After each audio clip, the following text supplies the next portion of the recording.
San Antonio Sports Center. In the NBA, the San Antonio Spurs returned home and they continued cooking. They crushed the Detroit Pistons 121-106. Wemby went nuts. He had 38 points, 16 rebounds, and 5 blocks to lead the way. De'Aaron Fox added 29 also in the win. They're going to be back to work tonight as they welcome in the Clippers. With a late tip-off, it's set for 8:30 at the Frost. In the NFL, the Texans have restructured cornerback Derek Stingley Jr.'s contract, freeing up to $16 million in salary cap. But they spent that money right afterwards. They extended 5-time Pro Bowler defensive end Danielle Hunter. He's got a 1-year, $40 million deal that's fully guaranteed. And finally, big news out of Buffalo. They addressed their need at wide receiver. They traded for Bears wideout DJ Moore. The Bills get Moore in a 5th-round pick this year while sending Chicago their 2nd-rounder in return. I'm Rob Thompson for 94.1 San Antonio Sports Star. From the studios of San Antonio Sports Star, reaching more sports fans than any station in South Texas. Welcome to the Morning Huddle with A.J. Hoffman and Rob Thompson. This is 94.1 San Antonio Sports Star. Good morning, everybody. Happy Friday. It's the Morning Huddle 94.1 San Antonio Sports Star. I'm your old pal AJ. Here to my left, my old pal Rob Thompson. Turn on this mic. Good morning, Robert. We made it. Welcome aboard. Happy Friday. Take the fun train all the way to Friday. And look who's over there on the other side of the glass. It is not Victor Brown. As predicted by Rob yesterday, Vic did not come into work. Vic was looking for a 3-day weekend to start spring break. Yes, that's what it was. Vic is probably going to be traveling the country, maybe even the world. To do that, he would require a Madden-esque bus. Yeah, he doesn't like to fly planes. The guy has not been on a plane since before 9/11. That's crazy. But Edwin Hafner in on the other side of the glass. Good morning, Edwin. Morning. Good morning, sir. Yeah, you're high energy today, I see. Yeah. High energy. He's caffeinated. When did you find out that you were going to be in charge today? Around like 4 o'clock yesterday. He just texted, "Are you going to be in tomorrow?" And I said, "Yeah." Oh, he called it early. Yeah. He called it early. And I noticed he didn't include us on that text. Interesting. He just said he wasn't feeling well. Yeah. Now, I don't know if I believe him, but, What do you do you get excited when you know you're going to be at the wheel? You get the call up. You get the You're up to the show, the big show? Yeah, I'm practicing all late into the night, into the morning. I'm practicing. You warmed up? You ready? Yeah. Okay. Yeah, well, It's like a bullpen session, like a pitcher. Yeah. You got called to the show. You're closing the game out. You got 3 innings. We're expecting a good performance today. You know what? Maybe even a great performance. Now you got that might be a little too much, though. You got the ball with 2 men out, 2 men on, and no outs. Yeah, I mean, you're not coming into a good spot. Yeah, here. this is. I can promise a good performance, not a great. Great might be a little too. You're gonna have to get the win, not the save, is what we're saying. Okay. All right. Well, I'll take good. I'll take good. Man, look at ever since now when I see LeBron with the shaved head, he looks so much younger. This is why I tell people all the time: don't hang on to your hair if you're losing. That's just it. You see, kids, it's a losing fight. It is. It just having never had to deal with it, but been around those that have, those that finally succumbed and said, you know what, this is who I am, and their life got better. They look better. There's two rules of life, quite frankly, that guys think they're doing the right thing and they're really doing the wrong thing. Like think of like Manu would, as he slowly lost, and then he'd go to Argentina and suddenly there'd be a new crop that would show back up after a summer break, and then finally he shaved, and man, he's 6th man of the year, MVP. I mean, made the All-Star team. But you look younger. You look like you're not. Like these guys when they've got LeBron was trying way too hard. He was trying the paint. He tried everything. He did. Yeah, he was a Couvre addict. But it looks better now that he's gone bald. The other thing that guys do that is a real mistake. And I know there's guys probably. You know what? I know for a fact there's guys listening that do this because we're in San Antonio. If you're kind of fat, don't wear a shirt into the pool. It does not. It doesn't help you. Well, sometimes you're avoiding a rash. It doesn't help you, man. It No, does you're not. right. Like The swim shirt is just not. It's not. All It's not cover. Yeah. Is it accentuates what you're trying to hide. I own it. Yeah, like okay, I'm a fat guy. Here I am. If you're a fat guy wearing a t-shirt in the pool, now you look like you're a fat guy with like something plastered to your body. Like you don't want that. Wrapped in saran. Yeah, no, it's like a fat guy putting on a small t-shirt. Like all you're doing is just showing off what you're trying to hide. Now, sometimes as a fat guy, I will wear one of my SPF shirts, but they're long sleeve, kind of like fishing shirts. But sometimes I've just had enough sun, but I'm not. That's different. But no, I'm not wearing a little skin tight little fat guy in a little shirt. Yeah, it's not a good look. Not a good look. Well, that's pool body, and if you have a problem with that, call Dr. Torres at the Institute for Functional Health. There you go. We'll help you out. You go. A paid endorsement. Well, actually, I think you did that one for free. Yeah, but I'm just saying I am a paid endorser, and I want people to know that. The San Antonio Spurs last night was too easy, man. A clinic. I said it yesterday, and I get a little bit of pushback, but as an old head, as an unk, I'm starting to buy into this, man. I'm starting to be the guy that says championship, and I know. And it's a weird thing to go because I know every part of what I know about basketball tells me no. Yeah. Everything. But the way that this team is comporting itself and the way that this team has managed to get up for big games, that now all I got to see is, can you stack big wins? You got to get out, you're going to have to win 4 of these things. Can they stack them? And that's going to be the next question. But right now, man, there is not a team in the NBA playing any better than the Spurs. No. I mean, it's really not. I mean, Oklahoma City's getting healthy, so there's still the looming, we think we're better because the wounded dragons stayed in the cave for the last month. But right now, man, because I do believe Detroit came in on a mission. They didn't come in. Detroit came in hot. But Jalen Duren was a little bit too worked up, and 4 fouls in 8 minutes or whatever he did was not the most brilliant of moves. And I do think that was a repercussion for the last game in Detroit, that the referees had seen the tape, had read the reports, and knew that Detroit's going to come in here and try to go hard at them. And they didn't let them do it. And they paid the price. So a thorough beating against a really good team. And I'll tell you this. Now, the ramifications of this won't pay unless we see them in the finals. But Cade Cunningham has kryptonite, and his name is Steph Castle. He does a good job on him, man. He really does shut him down in a way that you don't see see many guys do. This was a thorough, like every time it felt like the Pistons were going to make it a game, they pulled away from them, and they never let it get in doubt. The third quarter was a good quarter for the Pistons. It was, and they made it competitive. And then the fourth quarter started. I said, man, another quarter like that, we're going to have a good finish here. And the Spurs said, oh, no, we're not having a good finish here. We're going to take care of business. And they did, man. Kudos to the Spurs. They are looking good. That is another high-quality win. Did a good job making Cade. I mean, Cade got his anyway, but he very, very inefficiently got his.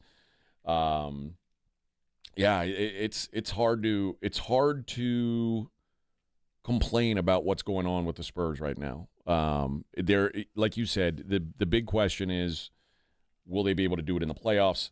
I'm in the same boat as you, where it's like, this is awesome, but every team, pick the team that's been a champion in the NBA.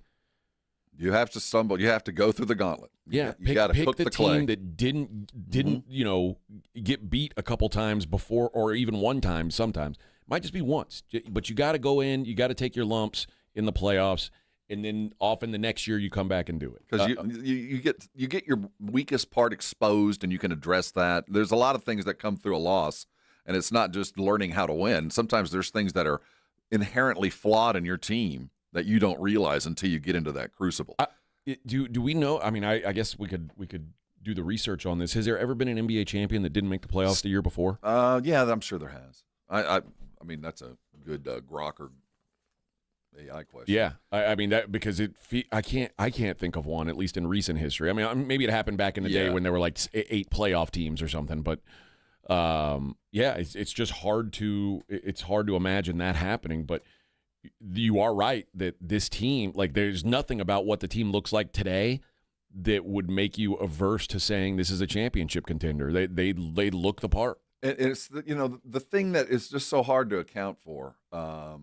It's happened 6 times. Really? The last time was the Warriors missed the playoffs in 21, won the title in 22, but that doesn't really matter. Wow. I mean, but 07-08, the Celtics, but they made the big trade. They brought in dudes, so that's that. The Rockets in 93-94 missed the playoffs in 93, won the title in 94. Okay. 80-81 Celtics, 70-78 the Bullets. That's the team that beat the Spurs when the Spurs had the 3-0 lead. And then the Knicks did it back in 69-70. So it's been done, but nothing. I don't count the Golden State Warriors. That's COVID and injuries.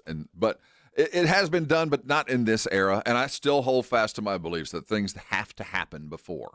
And you can't skip steps. You can combine steps, but you can't skip them. But there is a reason to be optimistic for sure. There's a reason to be excited. And if I'll tell you this. Nobody wants to play them, and that includes Oklahoma City. Well, nobody's excited to match up with the Spurs. Oh, no. Normally you'd this team hadn't been in the playoffs? Yeah, we want them. I don't think anybody's excited to match up with the Spurs in the first round. But what Mitch can tell his guys is, it's happened before, but no one has ever had a Victor Wembanyama standing behind you. That's true. And last night, the Pistons, after seeing him, came into the game. I will say this. They were a little shook. It is so evident that dudes pass up on shots. It is so evident that shots that they would take against 29 other teams, they won't take against us. Yeah. They within 8 feet of the basket, they are terrified because they don't know if they can't see him. They're even more afraid. Well, part of what I was talking about with when we were talking before the show about Castle on Cade is if there wasn't a giant standing behind Steph Castle, maybe Cade would change the way he approaches Castle. But there's no sense in bullying him. There's no sense in getting into the paint. What am I going to do? Blow by him and then get my shot blocked by somebody else? Like, what's the point? That is the one variable that I will admit I have never seen before. Like everything else, as far as young teams getting good and peaking maybe a little early, we're still early March, but, this is a good time to be doing really well. But I've seen it before, and I've seen it flame out for whatever reason. But I've never seen a team with a guy standing back there that leads the league in blocks and has more blocks singularly than the rest of the entire league combined over the last 2. I mean, the numbers are just absolutely ridiculous. So throwing that variable into this equation might lead itself to doing something that we didn't think they could do above and beyond just getting 60 games. I'm talking about NBA Finals worthy. Yeah. It's crazy. And we've seen first-year head coaches win titles before. It wouldn't be unprecedented. Nick Nurse did it his first year. Ty Lue did it his first year in Cleveland. Steve Kerr did it his first year in Golden State. Like, it's happened before, so it's like the coaching you can't say is going to hold him back. In fact, I think Mitch has been a hell of a coach this year. So far. It's hard to point to something right now. So other than that, inexperience. And that's something that we won't know till we know. And we'll know. We'll have a very good idea, both good or bad. If it happens, we're going to go, well, that's kind of the way we pictured it happening. But there is reason to be hopeful for sure. And this certainly doesn't feel like a new kid on the block type team. Is Voldemort playing tonight? Is he traveling? I haven't checked. I haven't either. I mean, they get right back to work. Clippers tonight. It's a late one. It's an 8:30 tip, but they back at it. Let's see. For those that were there, did we get the customary stink of manure and sadness in the building? Oh, you walk in. Normally, the first game or two after the rodeo, it smells like you're playing in a barn. Yeah, there's a little bit of a little barnyard poop shooty smell. Let's see. Kawhi played on he played on Wednesday, so I would guess that he's good to go. Good. Unless this is the first of a Clippers back-to-back, because then he might sit one out. I don't know if the Clippers have a game tomorrow. I don't think there's anybody on this roster has any personal animus toward. I mean, the oldest dude on the team's Keldon, so he doesn't even even register with him. But I don't think so either. A lot of people in the stands just bring some rotten tomatoes for that fool. Yeah, and I'm sure there's probably some guys on the coaching staff There's certainly guys on the media staff, like the PR team, who probably not the biggest fans. Not even in the least. There's not too many guys around this sporting world that I just do not like, and he's one of them. I mean, I hope it doesn't come through, but I will admit openly that I don't like him. Just personally, you're not the kind of dude I like, nor do I trust. You're you have a vendetta. I do. It's personal with me, and that's rare. This is the first of a back-to-back for Kawhi. So one of the games he probably won't play. Although he played back-to-back last week too. Maybe he's. I don't know. I would assume he's playing tonight. Oh, good. So the game itself, the line in the game is Spurs are 7.5-point favorites. I think if Kawhi were out, it'd be bigger than that. I think, so. and also this feels kind of like I think they're doing the Clippers a favor because of how good the Spurs look. I bet that line jumps as the morning rolls through. It might go that way. All right, let's take a break. We got plenty to talk about. Some big moves in the NFL. We got NBA to talk. It's the Morning Huddle 94.1 San Antonio Sports Star. 94.1 San Antonio Sports Star traffic from News Talk 550 KTSA. Good morning. Looks like we do have a new trouble spot on 151 eastbound at Wiseman. It's a stall, got a right lane blocked. And we do have that road work 151 at Westover Hills, eastbound, westbound. 35 northbound, 410 to Thousand Oaks, northeast side of town. This road work is affecting various lanes along the way. And downtown, we've got that closure, 35 lower level, southbound 37 on over to I-10. For the most part, most all our major freeway systems still looking good as traffic volumes still light. I'm Debbie Alcacer, KTSA Time Saver Traffic.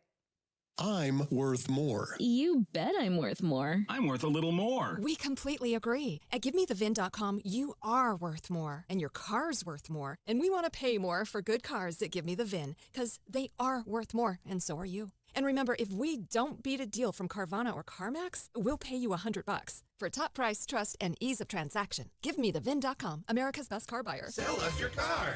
GiveMeTheVIN.com. So easy you can do it in your underwear. You know the Roo Pub is proven to be the best place to watch games with those 3 massive 170-inch screens and TVs all around. All the games, all the fights, and when you show up at the Roo Pub, show up hungry. The food is fantastic. Open daily at 11. Great for lunch, great for dinner, great for late at night, and the best place to watch a game. Just down from the big blind, right next to the Angry Elephant. The Roo Pub, 281 in Redland Road. We'll see you at the Roo. This report is sponsored by Aleve. Life doesn't wait, and neither should you. Aleve can help you deal with pain less throughout your day. With just one pill, Aleve lasts up to 12 hours. Don't let those aches and pains hold you back from doing what's important to you. Use as directed. I love my Kinetico water softener. Dave here, and yes, I own a Kinetico. Other water softeners just can't measure up. So if your old unit keeps breaking, leaking, or burning through salt, stop paying for frustration. A Kinetico doesn't run on electricity. It powers itself using your water flow and only cleans itself when needed, not on a timer. And Kinetico backs its efficiency claims with independent testing through the Water Quality Association. Kinetico protects your plumbing and appliances. It helps dishes and fixtures stay cleaner and leaves your skin and hair feeling better. And right now, with the purchase of a Kinetico, you receive a free reverse osmosis drinking station at your kitchen sink. For clean, pure water 24/7, call Kinetico of San Antonio and the Hill Country, 210-656-PURE, and tell them Dave Ramsey sent you. KineticoSA.com. License number 38961. The Gomez Law Firm has been San Antonio's trusted law firm for 50 years. We have Jose with the Gomez Law Firm here with us today. Jose, tell us about the cases you all specialize in. We do ride-sharing cases, we do 18-wheeler cases, work injuries. We will be happy to take a look at and see if we can help. If you or your family have been injured in an accident or hit by a company vehicle, you need to visit joegomezlaw.com. Call the Gomez Law Firm at 736-4040. Yo, Harvey, Zoe, group selfie. Ooh, nice new iPhone 17, Drewski. Let's do a triangle formation. I'm in front. With a center stage front camera, everyone fits in the shot. He got it at T-Mobile. But switching takes forever. Not anymore. Now you can switch to T-Mobile in just 15 minutes. Focus, people. Nail your pose. And you get a new iPhone 17 on them. No way. Yes way. No way. Yes way, guys. Switch to T-Mobile and get iPhone 17 on us. And right now, we'll pay off your old phone up to $800. I'm grabbing my phone and switching to T-Mobile right now. Get back, Harvey. We're taking a...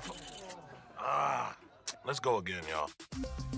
With 24 monthly bill credits, finance agreement, 256 gigabytes, $830, eligible trade-in, example iPhone 13 and new qualifying line, $60 plus per month plan with autopay plus taxes and fees. For well-qualified customers, plus tax and $35 device connection charge. Credits end and balance due if you pay off early or cancel. Contact us. $800 via virtual prepaid card. Card typically takes 15 days after rebate submission, no cash access, and card expires in 6 months. Check out in 15 minutes per line. Visit T-Mobile.com. This year, I need a change. I need to get healthy, work out, lose some weight, and get back on track. But figuring out what to eat is my biggest issue. I need to eat the right food so that I stay full and have energy all day long. I know the solution: Omaha Steaks. Starting the year strong is easier and more delicious with premium portioned proteins from Omaha Steaks. From handcrafted USDA certified tender steaks to gourmet burgers, versatile chicken and pork, seafood, and more. They have an unmatched variety of high quality proteins that everyone loves. And when you deserve that cheat day, and we all do from time to time, they also offer desserts and easy to prepare comfort food. Support your fresh start with high-quality proteins from Omaha Steaks. Let Omaha Steaks deliver high-quality proteins right to your door. Visit omahasteaks.com and get an extra $35 off with promo code SKY at checkout. That's OMAHA steaks.com, promo code SKY. Terms apply. See site for details. What if your instincts could pay off? With Robinhood Prediction Markets, you could put your knowledge to work on the events that matter to you. Prediction Markets isn't just sports. It's the Fed rate decision, your favorite award show, and so much more beyond the playing field. Trade events with Robinhood. Visit Robinhood.com/predict. That's Robinhood.com/predict. Futures and cleared swaps trading involves significant risk and is not appropriate for everyone. Event contracts are offered by Robinhood Derivatives LLC, a registered futures commission merchant and swap firm. You're listening to the Morning Huddle with AJ Hoffman and Rob Thompson.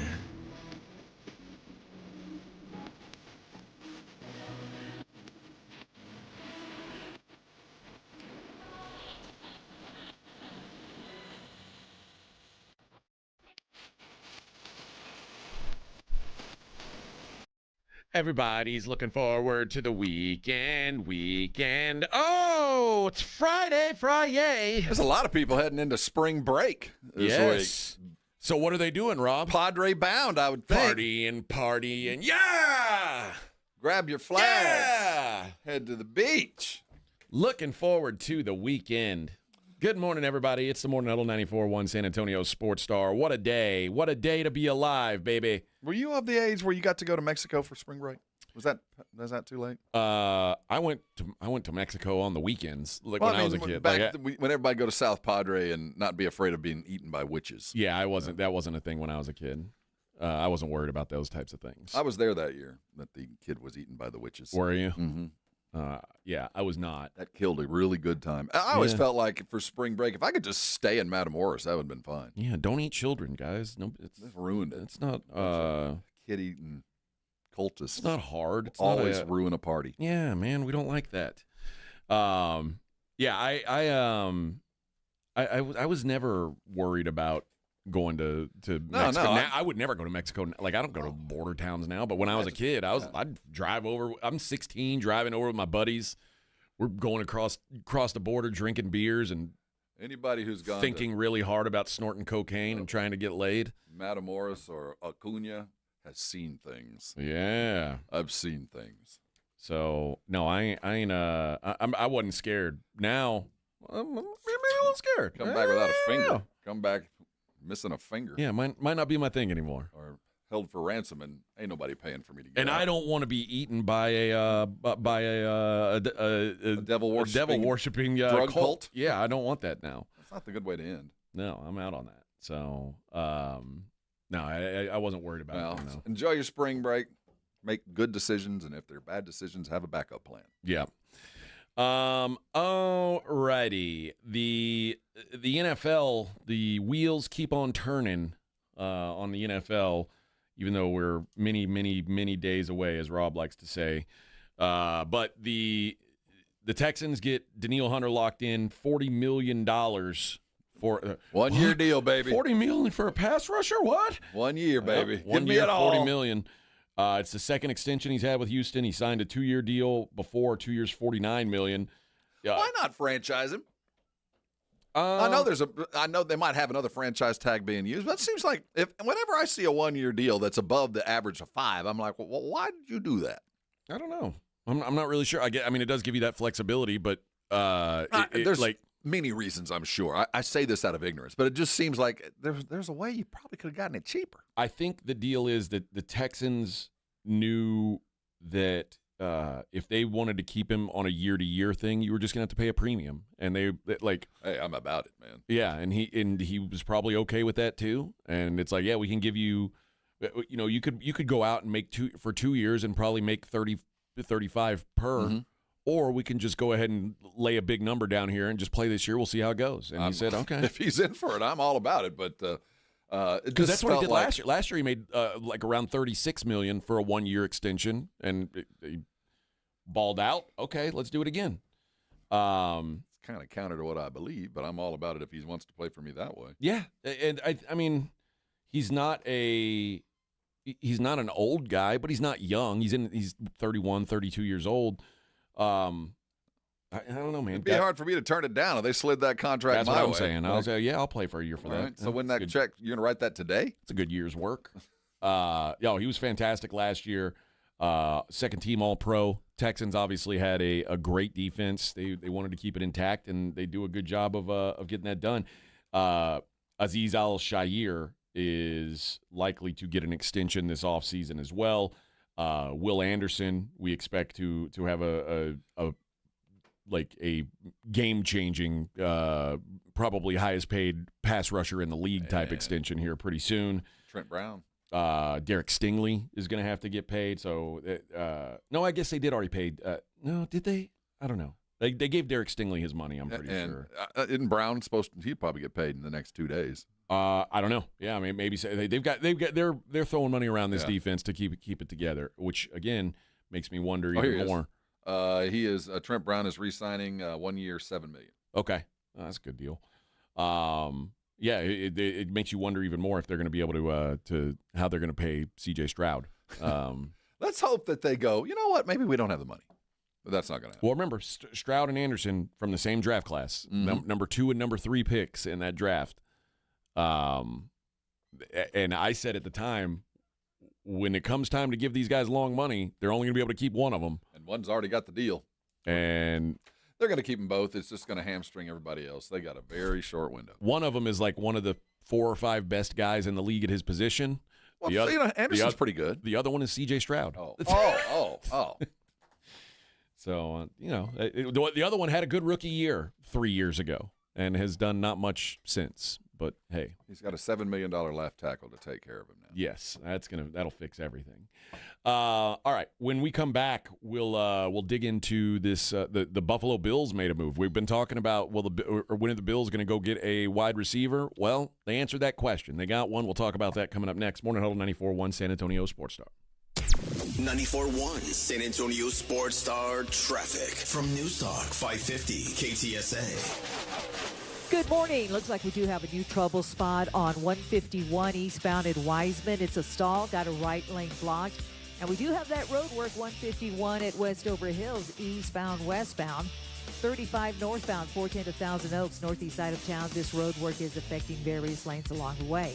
And downtown, we've got that closure, 35 lower level, southbound 37 on over to I-10. For the most part, all our major freeway systems still looking good as traffic volume still light.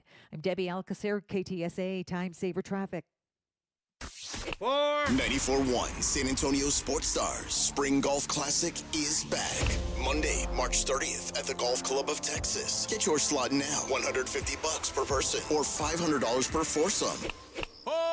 The The Spring Golf Classic, benefiting fitting animals at no-kill shelters across Texas, is presented by Flight by Yingling, sponsored in part by Jesse Hernandez, the Texas Chancla, PPL Motorhomes, and Encira Auto Group. The Spring Golf Classic, Monday, March 30th. Sign up now at sasportstar.com. George gets justice. After being hit by an 18-wheeler, the experienced attorneys of George Salinas Injury Lawyers are San Antonio's choice for getting you the maximum compensation you deserve. With over 110 years of combined experience, they've recovered millions for their clients. 18-wheelers may be bigger than you on the road, but you can be bigger than them in the courtroom. George guarantees that you don't pay unless they win your case. Call 210-225-0909 today for a free consultation. George gets justice. GetGeorge.com.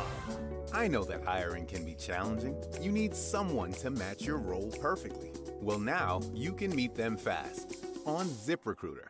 Build your team, build it sooner. Meet your match on ZipRecruiter. Just head to ZipRecruiter.com/free right now to try it for free. That's ZipRecruiter.com/free. Meet your match on ZipRecruiter. Try it free. This report is sponsored by American Public University. The future won't wait. Neither should you. That's why American Public University offers affordable, flexible master's programs to keep you moving forward. American Public University, built for what's next. Learn more at apu.apus.edu. Running a business means wearing multiple hats. So if you're like me, you probably started out using your personal phone, taking client calls and texts nonstop.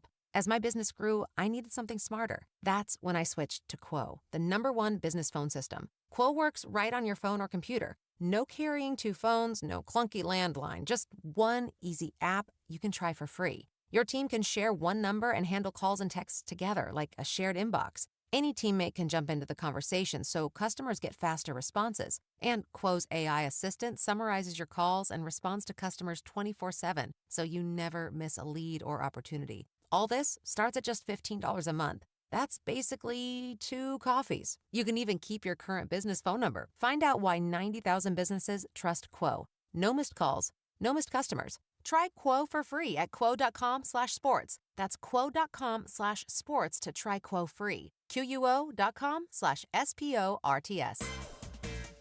Calling all flag football fans, HEB and the Dallas Cowboys are bringing back the Dallas Cowboys Flag Football Classic, presented by HEB. Join us Saturday, March 21st from 9 a.m. to 2 p.m. at the Star Complex Center in San Antonio to watch local youth flag football teams take the field, hang with Rowdy at the Dallas Cowboys Hall of Fame trailer, and more. For more details, visit dallascowboys.com/HEB flag today. It's The Blitz with Jason and Joe. Afternoons at 2. Coming up on The Blitz, Spurs, and more Spurs. All the reaction from the game at Thursday night against the Detroit Pistons. And then we got an unwelcome guest. And the latest NFL rumors involving the Cowboys and everyone else on The Blitz starting at 2. The Blitz with Jason and Joe. Afternoons at 2 on 94.1 San Antonio.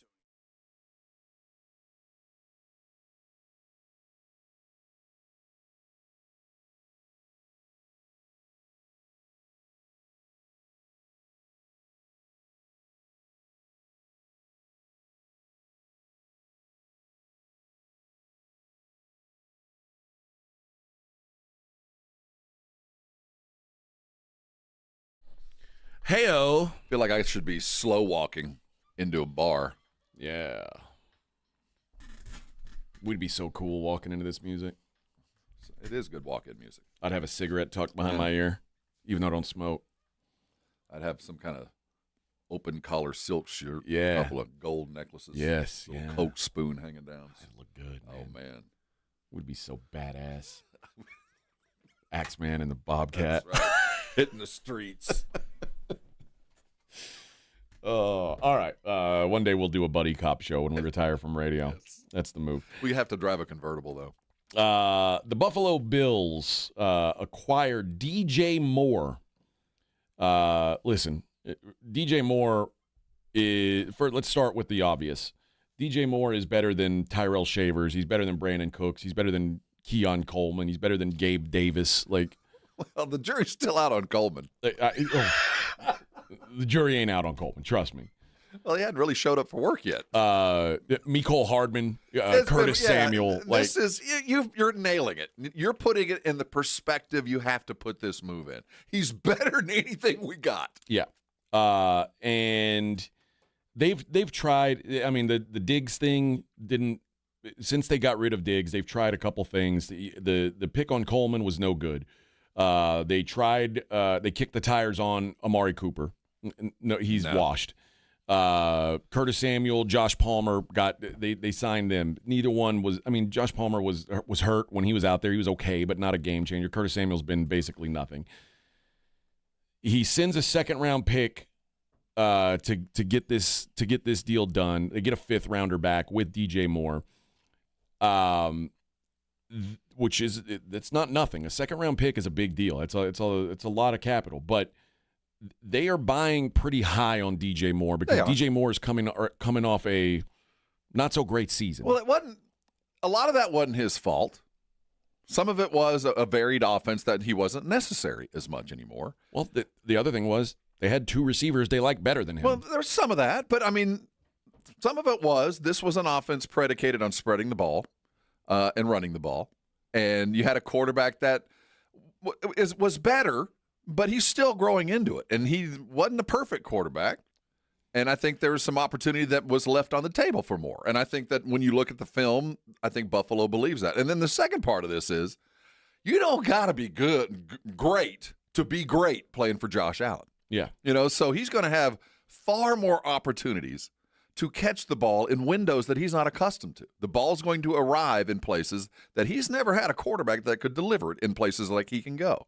And the other thing is he's good after the scramble. He's good downfield. I think they got exactly what they wanted. I don't think they overpaid. They paid list. They played market. You know what I mean? They didn't negotiate down. They got the market price for a high wide receiver too. There is a hope that DJ Moore was, and sometimes he looked checked out. That's kind of the knock on him last year was he was checking out in Chicago. Maybe being on a winning team will help that. The guy's played most of his career in Carolina and Chicago. Right. So the opportunities are going to grow for him. And we know, remember when he landed in Chicago, everybody was like, finally. They went and got a wide receiver. So we know the talent's there. And remember, and he also, by the way, played for Joe Brady when he was in Carolina.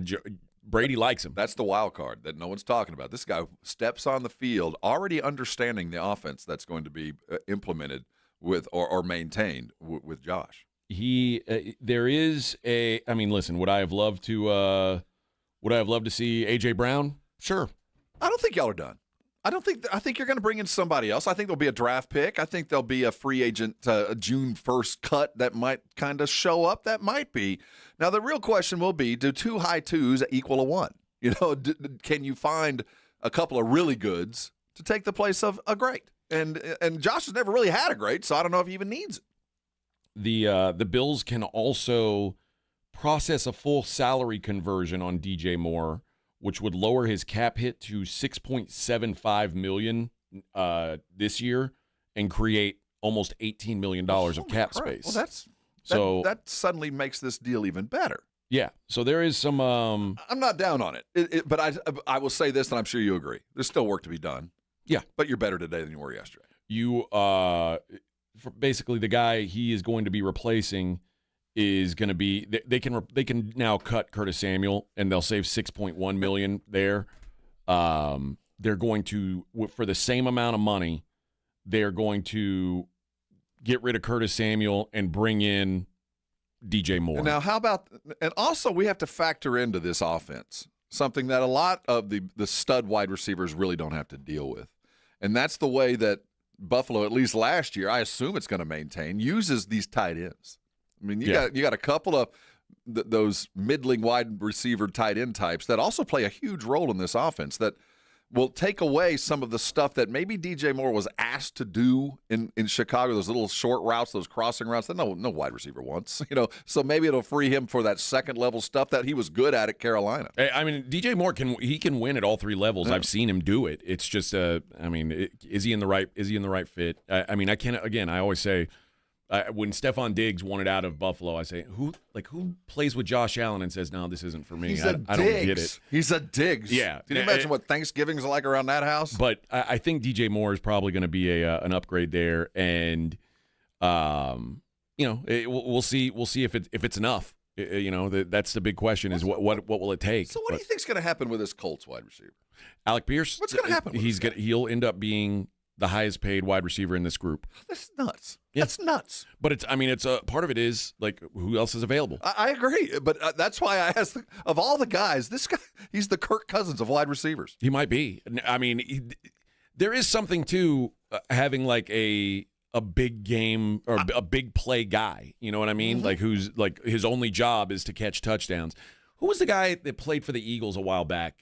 Chris Carter. He only catches touchdowns. No. It was Deshaun Jackson. That's who. Yeah, Deshaun Jackson. Like it's explosives or nothing. One trick pony. Yeah, and there is value to I'm that. not anti, but the explosives are nothing. Getting $40 million a year, that's a whole other story. And it looks like he's not going to get that, but I think he's going to be riding in the draft of guys that are significantly better than him, and he just kind of stepped in at the right place and right time. Yeah, not that he's not a very good football player, but he's with every passing signing, you get the sense that his value is going up. It seems that way. And the other thing, one more thing about the Bills is this now they were locked into having to take a first round receiver, and now they've got some flexibility that if the receiver they like isn't there in the first round, well, they better get him in the first. Because they, like you said, they've got a second. At least not now. They don't. Right, they don't. But they've now got at least a receiver on the roster. I still think they're charging for another receiver.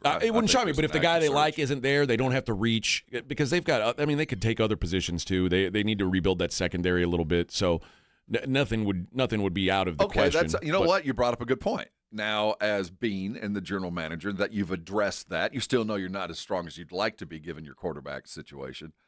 But, you hear the other way you help your quarterback is, strengthen that defense. He doesn't have to work so hard. Do you think that's where they're still going to go defense or should they go defense in the first round? I mean, it's defense or wide receiver. That's the only possibilities. Which way would you go? Given you had two guys circled and both were available, one offense, one defense, which would you go? Defense. Yeah. That's way too smart. Yeah. I mean, that's way too intelligent for most of the NFL. You would go offense? No, I'm not saying I would probably you always go say I like the shiny toys. Well, no, you'd like to take running backs in the first round. My problem is I don't want to ever fall back into the situation that Green Bay found themselves. If I'm being, I don't ever want to take Josh Allen for granted. I don't care what wide receiver I got out there, he's gonna make him be fine, and that's a true statement. And I think Aaron Rodgers at the end of the day felt like, my God, give me some help. I know I'm great, but give me something. So I don't want to fall into that where I soiled Josh Allen's attitude about my team because I took him for granted for so long. So if he wants a wide receiver, I'm probably going to go where Josh wants to go right now, just to make sure that this guy is fully actuated and piece and part that defense again. Although the better part of my brain says, go get a defensive dude. Go get somebody to help him, whether it's backside help, whether it's something to take the place of Bosa when he was fully functioning, the guy that can be a threat. But if my quarterback, Josh Allen, tells me he likes that wide receiver, I'll probably draft him. The problem is that, the Bills, for a team that has not much to show for it at wide receiver, they've invested in that position. They used a second rounder on Keon Coleman. They traded a third rounder for Amari Cooper. These are quality draft picks that they used to get these guys that just haven't done anything. But you get the sense that they didn't go all in. They went shopping for what they wanted, and then they bought out of the bargain bin. They go, we could probably get that, but no, this is good enough. And it was this guy should be good enough. The Brandon Cooks idea. Brandon Cooks was good enough for a lot of teams. But it just wasn't good enough. It was good. Brandon Cooks did better than I would have expected him to, and they didn't pay anything for him. And that's why he's been around the league, all around the league, because he does just enough. He's there, and I think that the Buffalo has made the mistake of, let's go get this dude a horse. Let's go get him like Jerry calls a war daddy, where he doesn't have to do anything. He doesn't have to elevate him. He just has to play Josh Allen game, and that guy will be right there beside him, And I think that's where Aaron Rodgers, at the end of the day, left Green Bay. Like, dude, you're just going to have to – I know I'm great, but give me some help. Yeah. Tarek says A.J. Brown's a perfect fit for the Bills. I don't disagree. Too expensive. The Eagles want a first-round pick. and you're giving up a first-round pick and paying a top tier. At least DJ Moore, like $24 million a year, at least he's paid like a low-end wide receiver one instead of like a super high-end wide receiver one. And I get the sense that Philadelphia is going to continue to try to extract as much as they can from whoever they're dealing with. Because quite frankly, they don't have to get rid of him. If I don't like the deal, I can deal with this again. And by the way, the Bears, this is a good deal for the Bears because DJ Moore didn't seem to be in their plans anyway. I agree. They've got Luther Burden, they've got Rome Odunze, they've got Colston Loveland that they're working into the offense more. Like DJ Moore was kind of the odd man out for them. And you could say it's because skill or attitude or whatever, but I do think that their quarterback, Caleb, was turning into something that, quite frankly, they didn't need the skill set that DJ Moore had and the expense that it was going to cost to keep him around. And from what I have read, the Bears are kind of trying to stockpile ammunition to make a Max Crosby deal. And they if better this go find themselves a center is what they if better this is go part do. of that, that ain't a bad deal. Their priority one should get a center to protect that feeble-minded quarterback of theirs. Yeah. All right. We'll be right back. Morning Huddle 94.1 San Antonio Sports Star. Nigel, why are you wearing a tuxedo? That's not just a tux. It's a statement. But your pants are 3 inches too short and your shirt has ruffles? Folks, there's nothing sophisticated about plumbing or AC problems. When repairs are needed, call Quarter Moon and we'll have a truck at your home or office fast and we'll fix the problem with fair pricing. Joel, don't be jealous of my new look. That looks like it's from the 70s and man, it sure is tight. Nonsense, Joel. Quarter Moon Plumbing, AC and Heating, 210-651-5899. License number TACLA 141-074EM16004. Free products and services are the best. They're next to non-existent, though. But the next best thing does exist. Barter. Alamo Barter. Right here in San Antonio, if you have a business and provide a product or service, you can barter with hundreds of other businesses that are already members. From trips to a medical visit, restaurants and home services, Alamo Barter is a great way for you to trade out your skills with others. Call Alamo Barter or visit them online at alamobarter.com. alamobarter.com. The largest gun show in San Antonio is at the Shriner Auditorium this weekend. Texas Gun Shows is open today, 4 to 7 p.m., 10 a.m. to 5 Saturday, and then 10 a.m. to 4 Sunday. Texas Gun Shows is at the Shriner Auditorium on 1604 today through Sunday. I know that hiring can be challenging. You sort through tons of resumes and you get too many so-so applicants. You're just waiting for someone to match your role perfectly. Well, now, there's a place where you can meet them fast.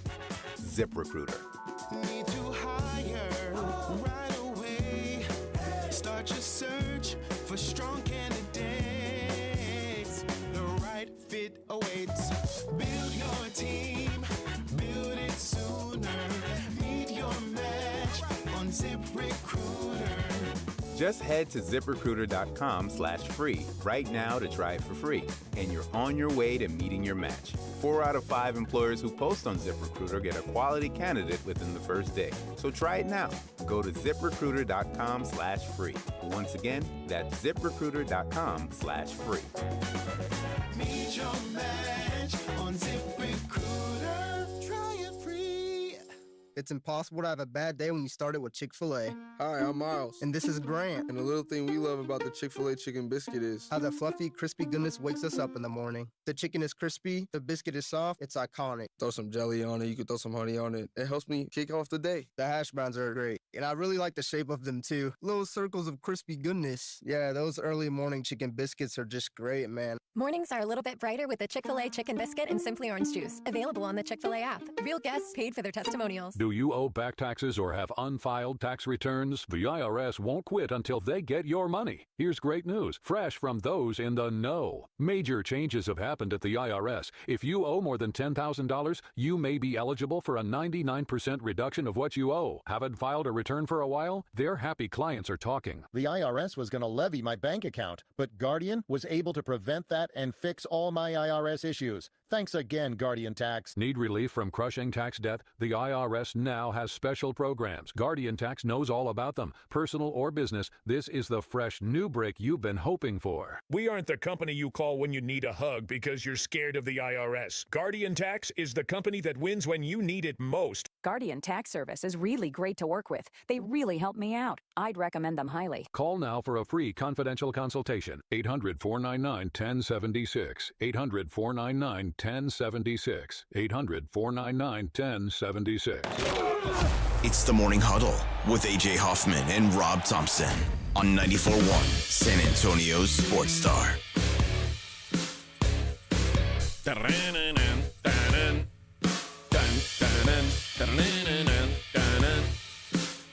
Hey now. Good morning. Rob and AJ on a Friday. Getting you ready for the weekend, baby. It's going to be a beautiful, beautiful thing. Beautiful thing. This weekend coming up, the last weekend of regular season college basketball. Yes, sir. Buzzer beaters are already hitting the airwaves, man. Yep. We're seeing teams pack their bags and go home now. We had a Lehigh half-court buzzer beater to win yesterday. Beautiful thing Send to see. Sacred Heart home. I was really hoping Sacred Heart would make the tournament. Oh, it's Holy Cross. Oh, yeah, Let's Holy not Cross. denigrate the sisters No, of you're war. right. Yeah, my bad. But yeah, it's going to be a fun weekend in sports. Also, I haven't watched any of it yet, but the World Baseball Classic gets underway. I heard last night Shohei had a grand slam, like just obviously the best player in the world. We need to naturalize him, right? I would love that. I think we need to fix this. We got Embiid to play for us on the basketball team. If they're gonna send their best, maybe You got to stay. we could consider. You got to stay, brother. If you want to experience the greatness of America, We've already you're gonna have to make a commitment. We've already taken out your beard translator. We took care of that for you. And if you don't want to play for us, I'll send your ass packing. That's right. I'm serious, man. I don't think we're going to send him packing. No, I'm just saying we need to go ahead and give him the citizenship, whatever that I'm for it. genius visa, whatever that thing is. I think we could give him that. There's a bunch of players who couldn't play in the WBC for insurance reasons, which is kind of weird.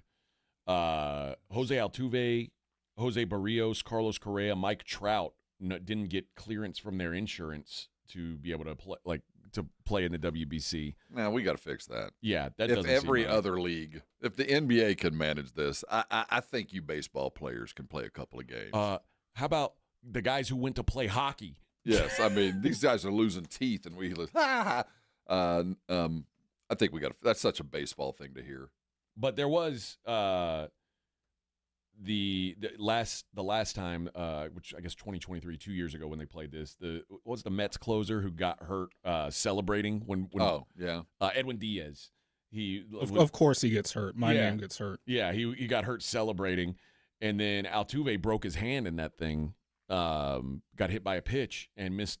I don't know how much, but probably a quarter of the season.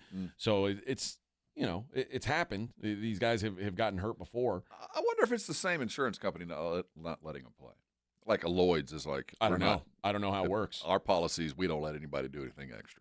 I do know that Carlos Correa and Francisco Lindor, Puerto Ricans who didn't get cleared for insurance purposes, Bad Bunny offered to pay for their insurance, but I'll self-insure. They were advised to not do it because it was not an MLB approved insurance insurance provider. You got Bad Bunny put on a couple of benefit concerts for you. You're pretty much set up. Yeah, you'll be all right. Bad Bunny wanted Carlos Correa out there really bad. That's a damn disgrace. I'm just flat out and say that we're not letting some of our players play because their insurance company is worried that that's a damn Doesn't feel disgrace. right. We got to fix that. Doesn't feel that's right. Embarrassing. Well, especially because Mike Trout's an American. Come on, we need all the help we got. We got Godzilla hitting dingers already. We need everything. What are we gonna do? Maybe could they have said, okay, Carlos Correa, Jose Altuve, you can't play for your countries, but you can play for the U.S. The U.S. will insure you. That might have been a good idea. Self-insured, but I mean, dual citizen. I don't know. We'll take care of that. Well, as much as the hockey one was fun, I think that this is too early in the baseball season for this. Because you're not in the mood for baseball yet? I don't know what it is, but it feels like spring training to me. It kind of is. And they're treating it. It feels like it's going to be kind of treated like spring training. I think they want to win. I think there is and there'll be some juice toward it, but the timing of this is not good. Yeah. I mean, this is not something that I'm going to actively – no, I know there's some baseball dudes that are ready to go drink the sand. But you are – I mean, you're going to put on this thing that we know for a fact basketball works. We like watching the FIBA World Championships. We pay a lot of attention to that. We like baseball in the Olympics. We pay a lot of attention to that. But right now, we got NCAA tournament happening. You got NHL playoffs coming around the bend, and you got NBA things winding down. And you're giving us something I think we'd enjoy in August, July. Sure. I mean, that'd be awesome. Take a week off. Let's do it then. I mean, NHL manages to do it. Yeah. I'm not sure. I'm not sure what the timing should be. Like, I don't know. I mean, they're certainly not going to take.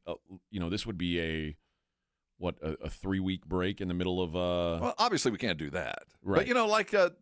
But baseball season already runs long. Yeah, there's got to be something other than this. I just feel like I don't think that we're going to get the very best because everybody's just coming off of. We're not getting their best. Playing winter baseball were they playing down in Venezuela this year? I don't think so. So I mean, everybody's coming off of winter baseball. I think it's just kind of like doesn't feel like it's going to be highly competitive. Yeah. All right, man. We got 3 hours more of action to bring to you. We're going to, including a conversation that Ron brought up, and I'm curious to discuss this. Is there anyone in any city more hated than this guy? It's Morning Huddle 94.1. This is 94.1 San Antonio Sports Star, KTFM Floresville. Your home for the NFL. Hi, everybody. Joe Reinagle here for the Golf Club of Texas. I absolutely love the Golf Club of Texas. They've made so many improvements to the golf course, from brand new cart paths to resodding the greens and fairways. You might think it's a private club, but it's not. It's open to the public 7 days a week. Best rates are always online at golfclubtexas.com. That's golfclubtexas.com. The Golf Club of Texas, you know where it is, right there off Briggs Ranch Road off Highway 90. The Golf Club of Texas is the friendliest golf course in Texas. At the Institute for Functional Health, we are dedicated to helping you live life fully, playing with your kids, golfing, and feeling great without relying on pills. We're not about treating symptoms temporarily. We're about extending your health span, the years you live in good health. I'm Dr. Torres, and for over a decade, my team has transformed lives by tackling health issues at the root. Tired of medications without real answers? Take control of your health with us. Call 210-468-1891 for a free Discovery Day consultation or visit iffhealth.com. Improve your health span today. This report is sponsored by WeatherBug. Get the fastest local alerts and accurate 24/7 forecasts with WeatherBug. It's easy to use and provides real-time customizable alerts so the weather never takes you by surprise. Plan every day with confidence. Download the free WeatherBug app from the App Store now. Have you or a loved one been arrested? Call the law office of Jesse Hernandez, the Texas Chancla, and get the aggressive legal help you deserve. From criminal defense to personal injury, attorney Jesse Hernandez and his powerhouse team are ready to fight for your rights. Calls are answered 24/7 because legal trouble doesn't keep office hours. Call 210-807-8656 or visit jessehernandezlaw.com. That's jessehernandezlaw.com. The law office of Jesse Hernandez, the Texas Chancla, has your back. Trying to keep up with today's fast-changing digital landscape? With more ways to consume content than ever before, it is getting harder to reach your customers. You need more than just a presence. You need the experts at Conrex Digital. We craft websites that convert. We curate engaging content on social and block channels. We generate quality leads through Google and Meta. We dominate your competition on streaming TV. Bold marketing, real results. Conrex Digital makes it happen. Visit conrexdigital.com. That's conrexdigital.com. Finding great candidates to hire can be like, well, trying to find a needle in a haystack. Sure, you can post your job to some job board, but then all you can do is hope the right person comes along. Which is why you should try ZipRecruiter for free at ziprecruiter.com/free. ZipRecruiter doesn't depend on candidates finding you. It finds them for you. Its powerful technology identifies people with the right experience and actively invites them to apply to your job. You get qualified candidates fast. So while other companies might deliver a lot of hay, ZipRecruiter finds you what you're looking for. The needle in the haystack. See why 4 out of 5 employers who post a job on ZipRecruiter get a quality candidate within the first day. ZipRecruiter, the smartest way to hire. And right now, you can try ZipRecruiter for free. That's right, free. At ZipRecruiter.com/free. That's ZipRecruiter.com/free. ZipRecruiter.com/free. ZipRecruiter. Get in the zone, AutoZone. Welcome to A to Z Savings, our biggest sale of the year. Happy to be here. Can I get some rotors? Would you like brake pads with that? How much are the brake pads? Free with Duralast rotors.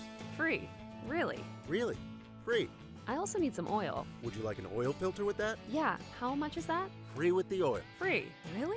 Really.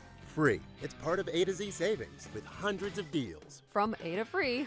Get in the zone, AutoZone. Ends March 9. Restrictions apply. This is TV's Dr. Travis Stork for Eggland's Best Eggs. Whether it's breakfast, lunch, or dinner, make sure you're choosing wholesome ingredients like Eggland's Best Eggs to plus up your nutrition. With more than 6 times the vitamin D and double the omega-3s and vitamin B12 compared to ordinary eggs, Eggland's Best supports a healthy lifestyle. Available in so many delicious varieties. Classic, cage-free, organic, free-range, and pasture-raised. Eggland's Best. Better taste, better nutrition, better eggs. Visit egglandsbest.com to learn more. America's #1 destination for lifted trucks, custom builds, and off-road ready vehicles is right here in San Antonio. Lifted Trucks San Antonio, located at the corner of I-35 and Judson Road, is your hometown headquarters for head-turning trucks. Whether you want sky-high suspension, custom wheels, aggressive tires, or a fully built off-road beast, they have it. Shop over 1,000 lifted trucks online right now at liftedtrucks.com or see them in person today. Lifted Trucks San Antonio. Work hard, play hard, drive lifted. 94.1 San Antonio Sports Star traffic from Newstalk 550 KTSA. Good morning. Your commute starting to fill in along 35 southbound Judson Road on down to Weidner. It's starting to roll, stop, and go. Got that ongoing road work on 151 eastbound, westbound, Westover Hills, and downtown at 35 lower levels, southbound 37 to I-10. That's a closure with traffic being forced to continue on the upper level. You guys see something we're not talking about, do give us a call on the traffic tip line so we can check it out. 210-785-2601. I'm Debbie Alcacer, KTSA, Time Saver Traffic. San Antonio's Sports Center. In the NBA, the San Antonio Spurs returned home and they continued cooking. They crushed the Detroit Pistons 121-106. Wemby went nuts. He had 38 points, 16 rebounds, and 5 blocks to lead the way. De'Aaron Fox added 29 also in the win. They're going to be back to work tonight as they welcome in the Clippers. With a late tip-off, it's set for 8:30 at the Frost. In the NFL, the Texans have restructured cornerback Derek Stingley Jr.'s contract, freeing up to $16 million in salary cap. But they spent that money right afterwards. They extended 5-time Pro Bowler defensive end Danielle Hunter. He's got a 1-year, $40 million deal that's fully guaranteed. And finally, big news out of Buffalo. They addressed their need at wide receiver. They traded for Bears wideout DJ Moore. The Bills get Moore in a 5th-round pick this year while sending Chicago their 2nd-rounder in return. I'm Rob Thompson for 94.1 San Antonio Sports Star. Sports Center is brought to you by Buyers Barricades, the Texas authority in barricade rental. BuyersBarricades.com. From the studios of San Antonio Sports Star, reaching more sports fans than any station in South Texas. Welcome to the Morning Huddle with A.J. Hoffman and Rob Thompson. This is 94.1 San Antonio Sports Star. 7:02 on the Morning Huddle, 94.1 San Antonio Sports Star. I wanted to discuss this because, as you call him, Voldemort comes to town tonight.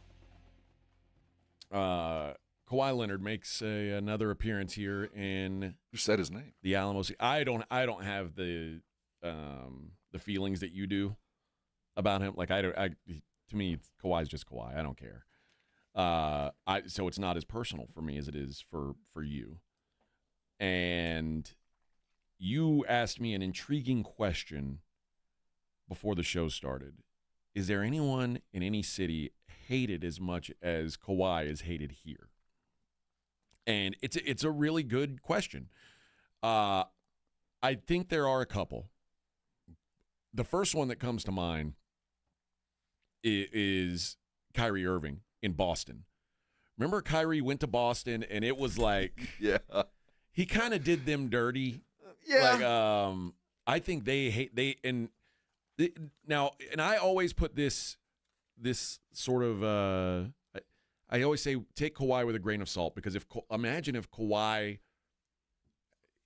had never won a title for the Spurs, he would just be another guy in the lore. He would be like, okay, yeah, whatever. The reason why Kawhi is so despised by Spurs fan is because he was so great here. He was, and there's so many. He brought a ring. Well, yeah, and there's that. There certainly was. You don't hate a guy that wasn't any good, right? Yeah, so there's certainly that, but the nuance to what he was and what was supposed to happen and what should have happened and what did happen are so.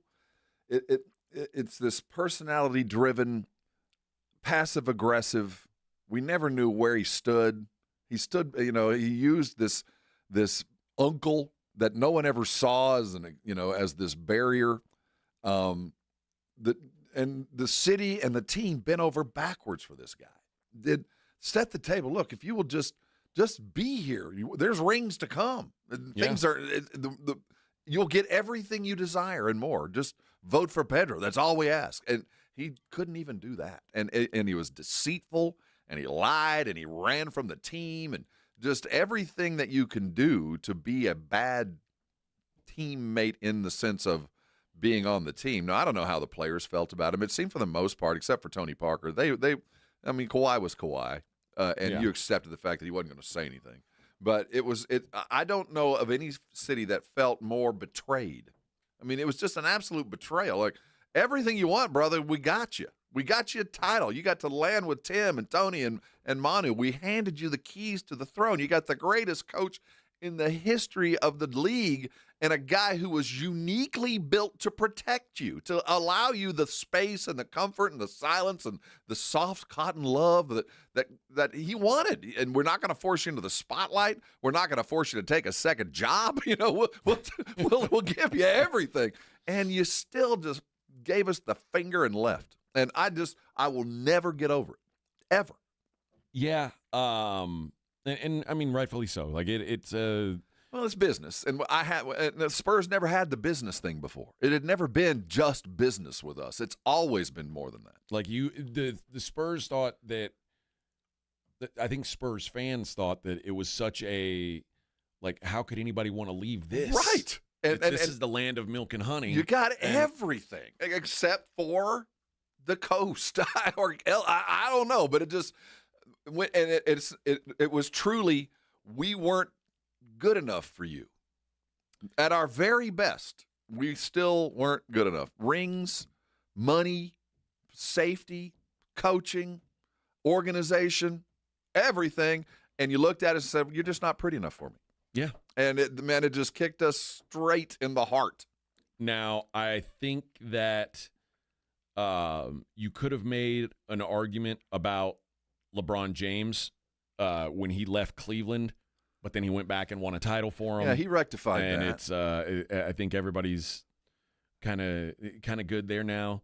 I mean, James Harden's left a wake of destruction wherever he's been, but I think we always, anybody who got involved with James Harden knew, you're messing with a snake. It could easily bite you, and when he bit you, you go, well, I kind of felt like it could happen, so it happened.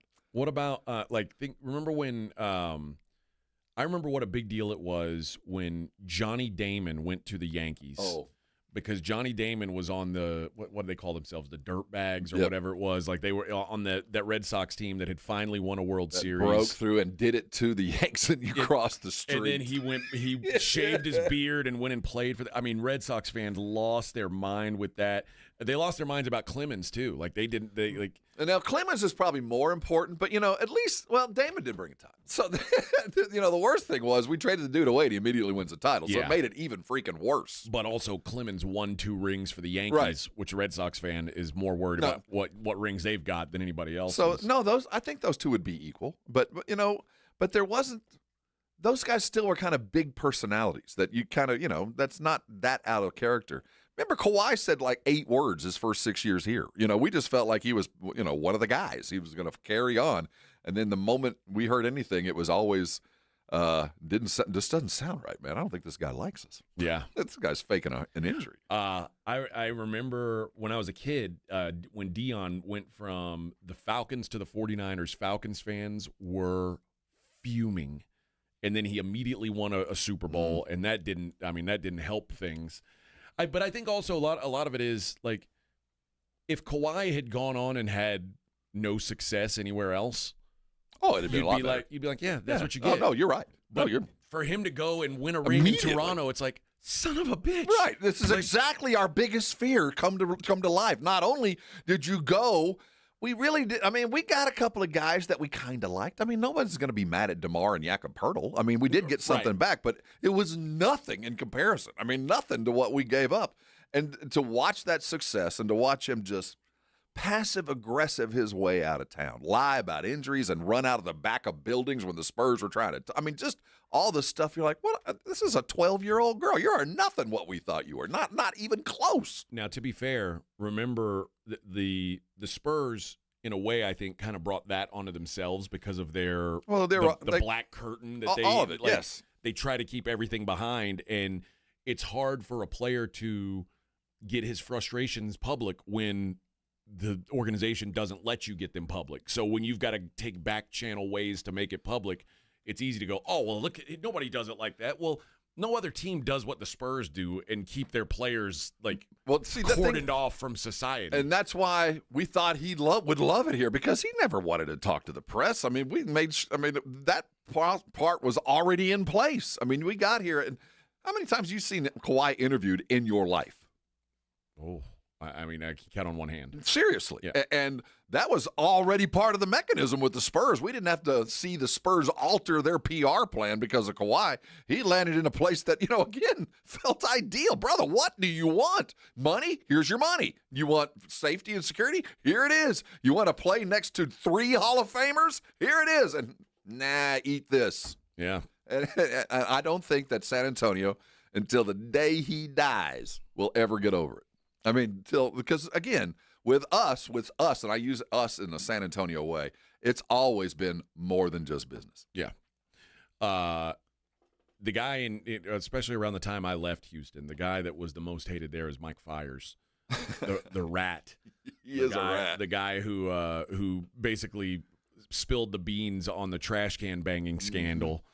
And, I mean, and the reason why is it brought a bunch of hate on the Astros, which I think the Astros fan has kind of since embraced. Yeah, kind of. I mean, because they won. It was easy. If you won, you're like, yeah, eat this. Well, and also, I mean, the Astros have never been a nationally relevant franchise. Even when they won the World Series, they became a more relevant franchise when they became kind of like unanimously hated by every other team. So like the Astros fans, like, wow, man, people care all of a sudden. They're actually showing up when they hate us, but it's kind of like they at least care. But yeah, Mike Fiers, the guy who spilled the beans on him for that. That was pretty bad. I don't know who the most hated guy in Dallas would be. Like, I was trying to think. No, there's really no one that left the fold that didn't maybe eventually come back. Yeah. But most of the ones that never came back, we didn't ask to come back. So no, that's typical Cowboys. I think there could have been a lot of guys that might have ended up that way. I mean, it might be Nico Harrison. He's not an athlete, but he might be the. He might be the most disliked of all Dallas fans. No, I can't think of a single player that felt like brought a franchise down more than him. No, I can't and probably most likely the Clemens Damon thing would be about as close, at least in this era. Yeah. No, it's a good question. Most of the most hated guys in sports are owners who move teams. Bud Adams comes to Stan mind. Kroenke. Oh yeah. Art Modell, I know, is will go down in the levels as one of the most hated men in sports history. But it's rare that fans, players come, players go, generally. And that's And this is despite the fact that Pop has never really acted outwardly dislike and has always embraced Kawhi. Has always been the first to go, and they always hug. And, there's always a point of when they see each other that they're happy to see each other. So it wasn't personal on the inside. But, to them it was just business. But to the outside, man, I'll never get over it. And I just personally he's one of the few guys in the profession that I'm in that I just don't like that guy. Yeah. I mean, for whatever reason, he rubs me and a lot of people the wrong way. No doubt. And like the malingering, it's a turnoff for sure. I think that if that alone, do you think Philly fan hates Joel Embiid because he's hurt all the time? I don't think so. No, I think they love to hate him, so that's why it happens. And that's one thing. When you know what? You know who Philly fan did hate was Ben Simmons. Ben Simmons might be on that Kawhi. Now Ben Simmons never had the success that Kawhi did, but Ben Simmons. That was a bill of goods. And there's reasons for a couple franchises to not like that guy. So T.O. when he went to Dallas. T.O. Eagle fans hated him. Eagle fan was mad at T.O. But, oh, yeah. But, on both sides, though, T.O. made good with both franchises. I don't think the Philly fan continues to hate T.O. A Philly fan is just a hateful breed. Yeah, that's what I'm saying. They love to hate, so you kind of get that. And the opposite of that is true with San Antonio. We hate to hate. So if we do hate, it is a vociferous, deep-seated in our bowels hatred that we would never get over. Like, I got a sour taste in my mouth just saying his name kind of stuff. Yeah, I can't think of anybody who is in that category. No. Even Leon Lett when he cost them that game. No, he was just lovable, goofy Leon. Yeah, he didn't take any heat really. No. Nobody brought down a franchise. No. I mean, we literally and now certainly lots of contributing factors, but fact is you can look at the follow Rome began right there with a ruptured quad. Yep. Or whatever you might want to call it. All right. Let's take a break. There's our most hated athlete list. We'll get into that game coming up tonight on the other side, the Clippers and Spurs. We'll talk about what the Spurs need to do to stop Kawhi. It's the Morning Huddle 94.1 San Antonio Sports Star. The John Clay Wolf Show. Here's what's going on in the Wolf Pack. I don't want none of this dog. I like him. But when you pick him up, he gets excited and he pees on you. Yeah. Don't pick him up then. Right, but he's looking at you so damn cute. Oh, come on, he won't do it this time. You gotta look at your shirt. You're like, did he get me? No, he didn't. Then you look down. Oh, he got me again. The John Clay Wolf Show. Listen to the John Clay Wolf Show, Saturday morning at 8 on 94.1 San Antonio Sports Star. The Gomez Law Firm is proud to be San Antonio's trusted personal injury law firm for the past 50 years. We have Jose with the Gomez Law Firm here with us. Your firm has been fighting for the people of San Antonio since 1973. That's incredible. There are not a lot of businesses that stick around for even 50 years, let alone personal injury law firms. If you have been injured in an accident or hit by a company vehicle, then turn to the law firm that will fight for you. Visit joegomezlaw.com. And remember, Gomez Law fights.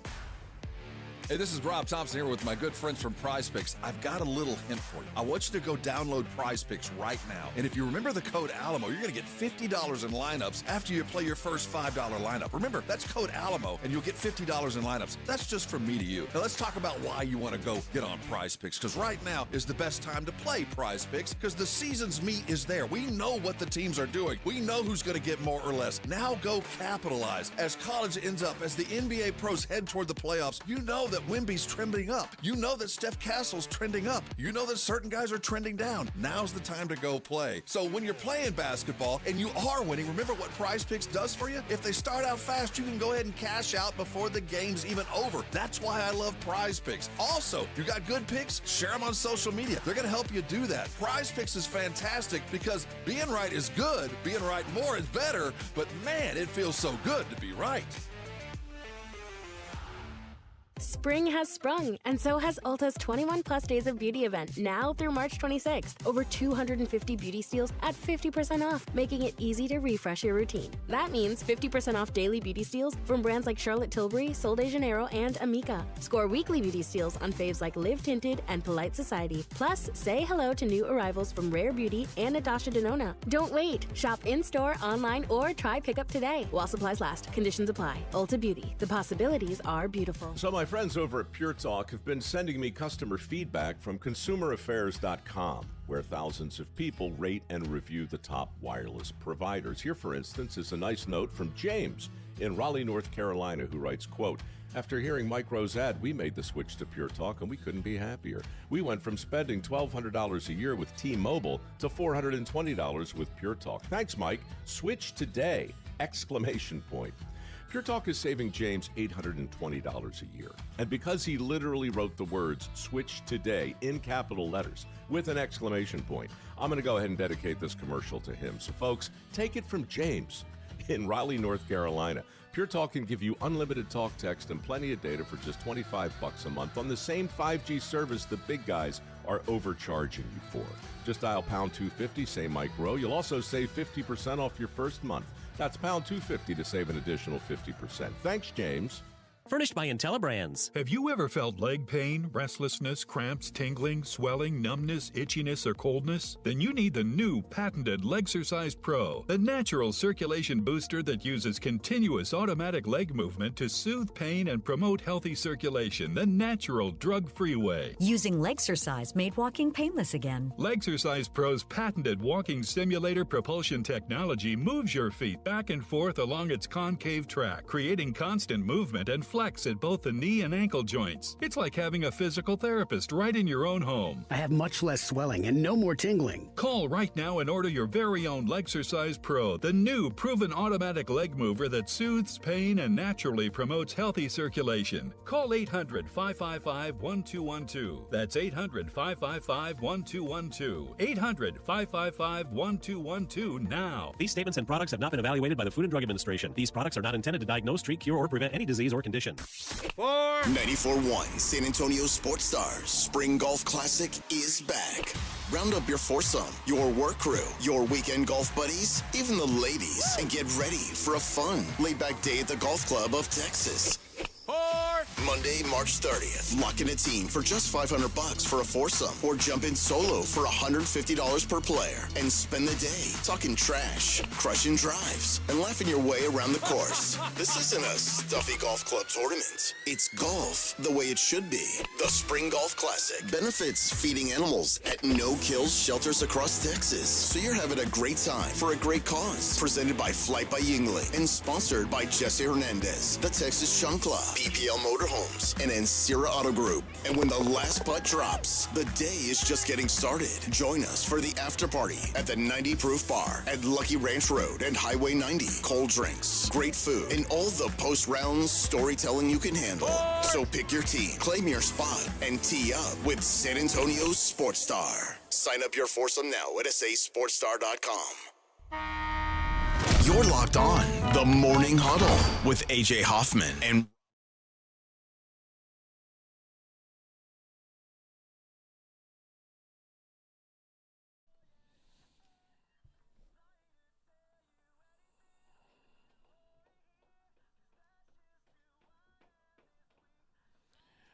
Ah, yes.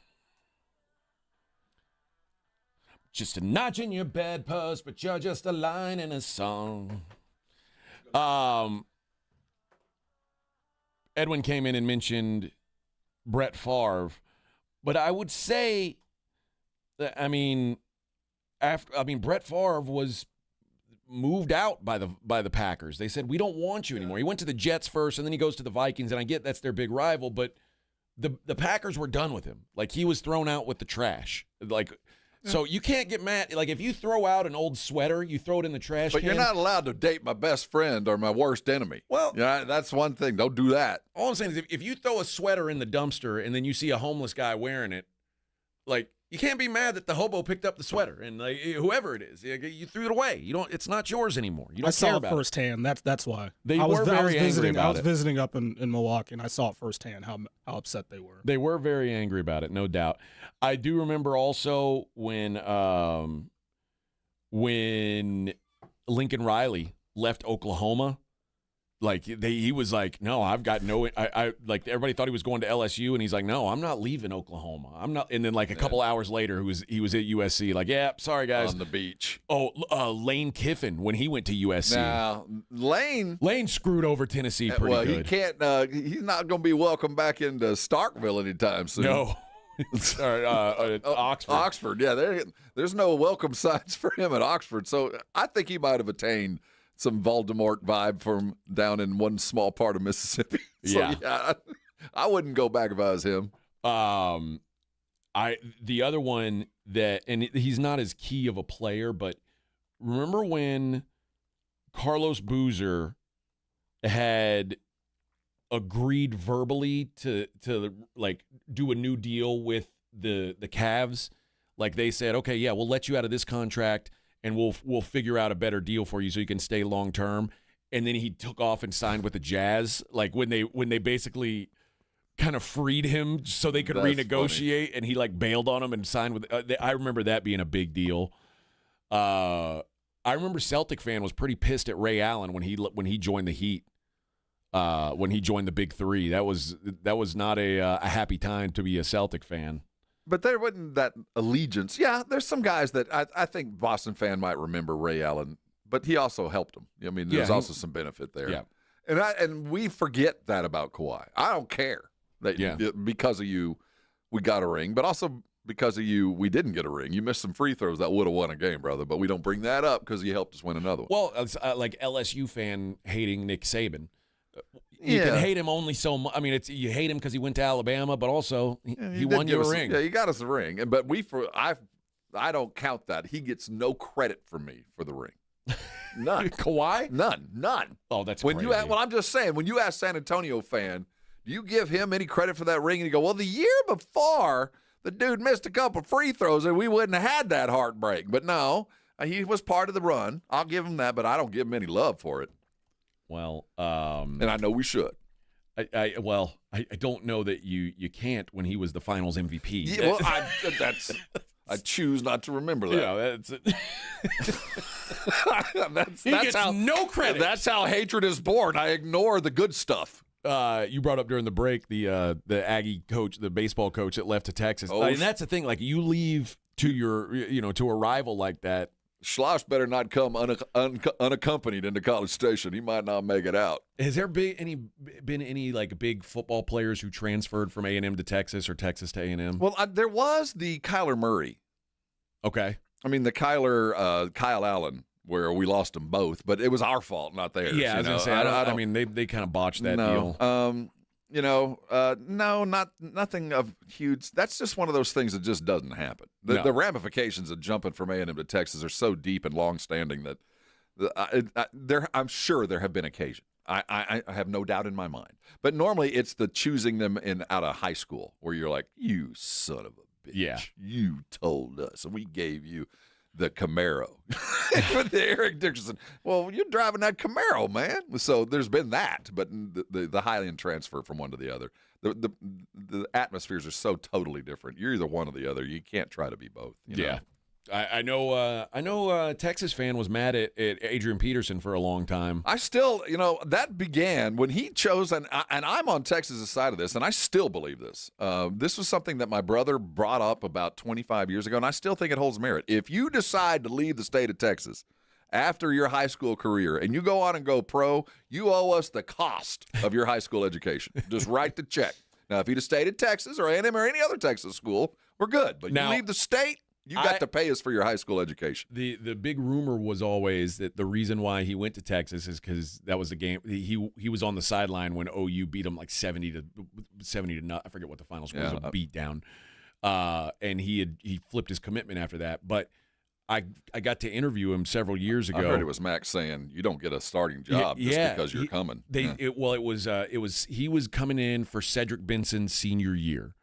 And he said, I'm not looking to I don't want you to tell me I'm guaranteed a starting role. He said, I want to know that you'll let me compete to be the starter.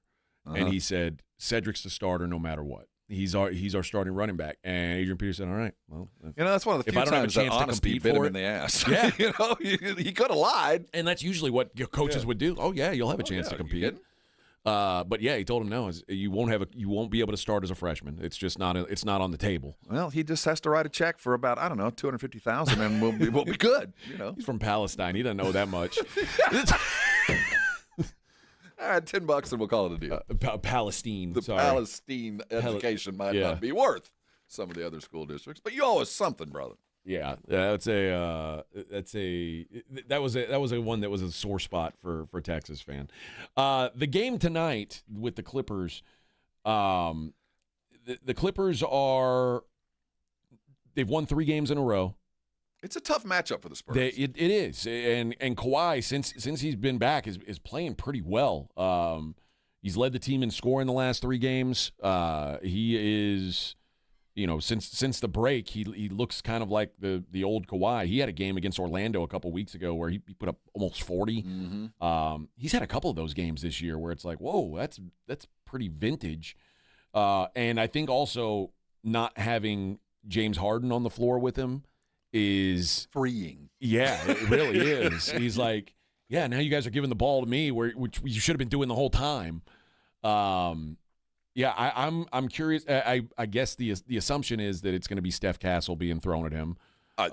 Yes, he's our designated stopper. That's going to be an interesting matchup, though. They're physically the same. And the Kawhi's a much more savvy player than Steph is, but it's going to be a good physical match. I know that. Both of them are going to end up with fouls on them. Yeah, I got a feeling that tonight is a tough night for Steph offensively. It would feel that, like I said, I think both of them are going to get bodied. I think both of them will play physical defense, so you're both going to have to fight through some contact to get where you want to go. The Clippers are big. That's a big front line. So getting through him and getting to the paint ain't going to be as easy. And Dylan Harper has a knack for getting to the rim, and I think he's going to have to be very effective tonight and make his free throws because I think that the physicality is not going away against the Spurs, even though the refs didn't allow it to happen last night. Doesn't mean they won't allow it to happen tonight. Yeah, no Darius Garland. That's a benefit. He eats our lunch. And no John Collins for the Clippers. So it's it's going to be Kawhi. It's going to be Brook Lopez. It's going to be Benedict Mathurin, Nick Batum. Like it's a good squad, not a great squad. This is a very winnable game for San Antonio. But this is also a Clippers team that has shown no signs of like rolling over and quitting. Like they're clearly trying to, and they're going to be a play-in team. Now we've reached the point now where the gap between the number 10 team, which is the last play-in team, and the number 11 team, which is the first team out, the gap between those two teams is now 6 games. Like we know all 10 teams that are going to be in the tournament. It's just a shuffle in the deck now. It is. That's all there is to it. So we know the Clippers are going to be in the play-in. It's just a matter of where they end up slotted. So they've got no reason to tank or try not to win, that's basically now the question you have to ask yourself before every game is this team interested in winning? Clippers are. They got to lose. I mean, right. Look at this roster. Everybody's about 30 years old. Yeah, you're not playing. I mean, you're not playing for the future. You're playing for now, if there is a now. So I'll tell you, I've always been a fan of Benedict Mathurin. I think this guy is an under talked about kind of dominant possible guard, and that's the kind of guy that you really got in a game like this. He's the difference maker. If they can keep him under wraps and just kind of control what Kawhi does, this looks like a game that if you just physically, you're younger and you're faster, just go out and do the job. But they're so savvy, and considering the game that the Spurs played last night, a letdown would not be that surprising. No, and this is still what the Clippers, for all their flaws, are still, and a lot of it is because of Mathurin and Kawhi, still one of the best defensive teams in the league. They're going to make it tough. You're not going to. They're not a kind of team you're going to go out and score 140 on. Let's just put it that way.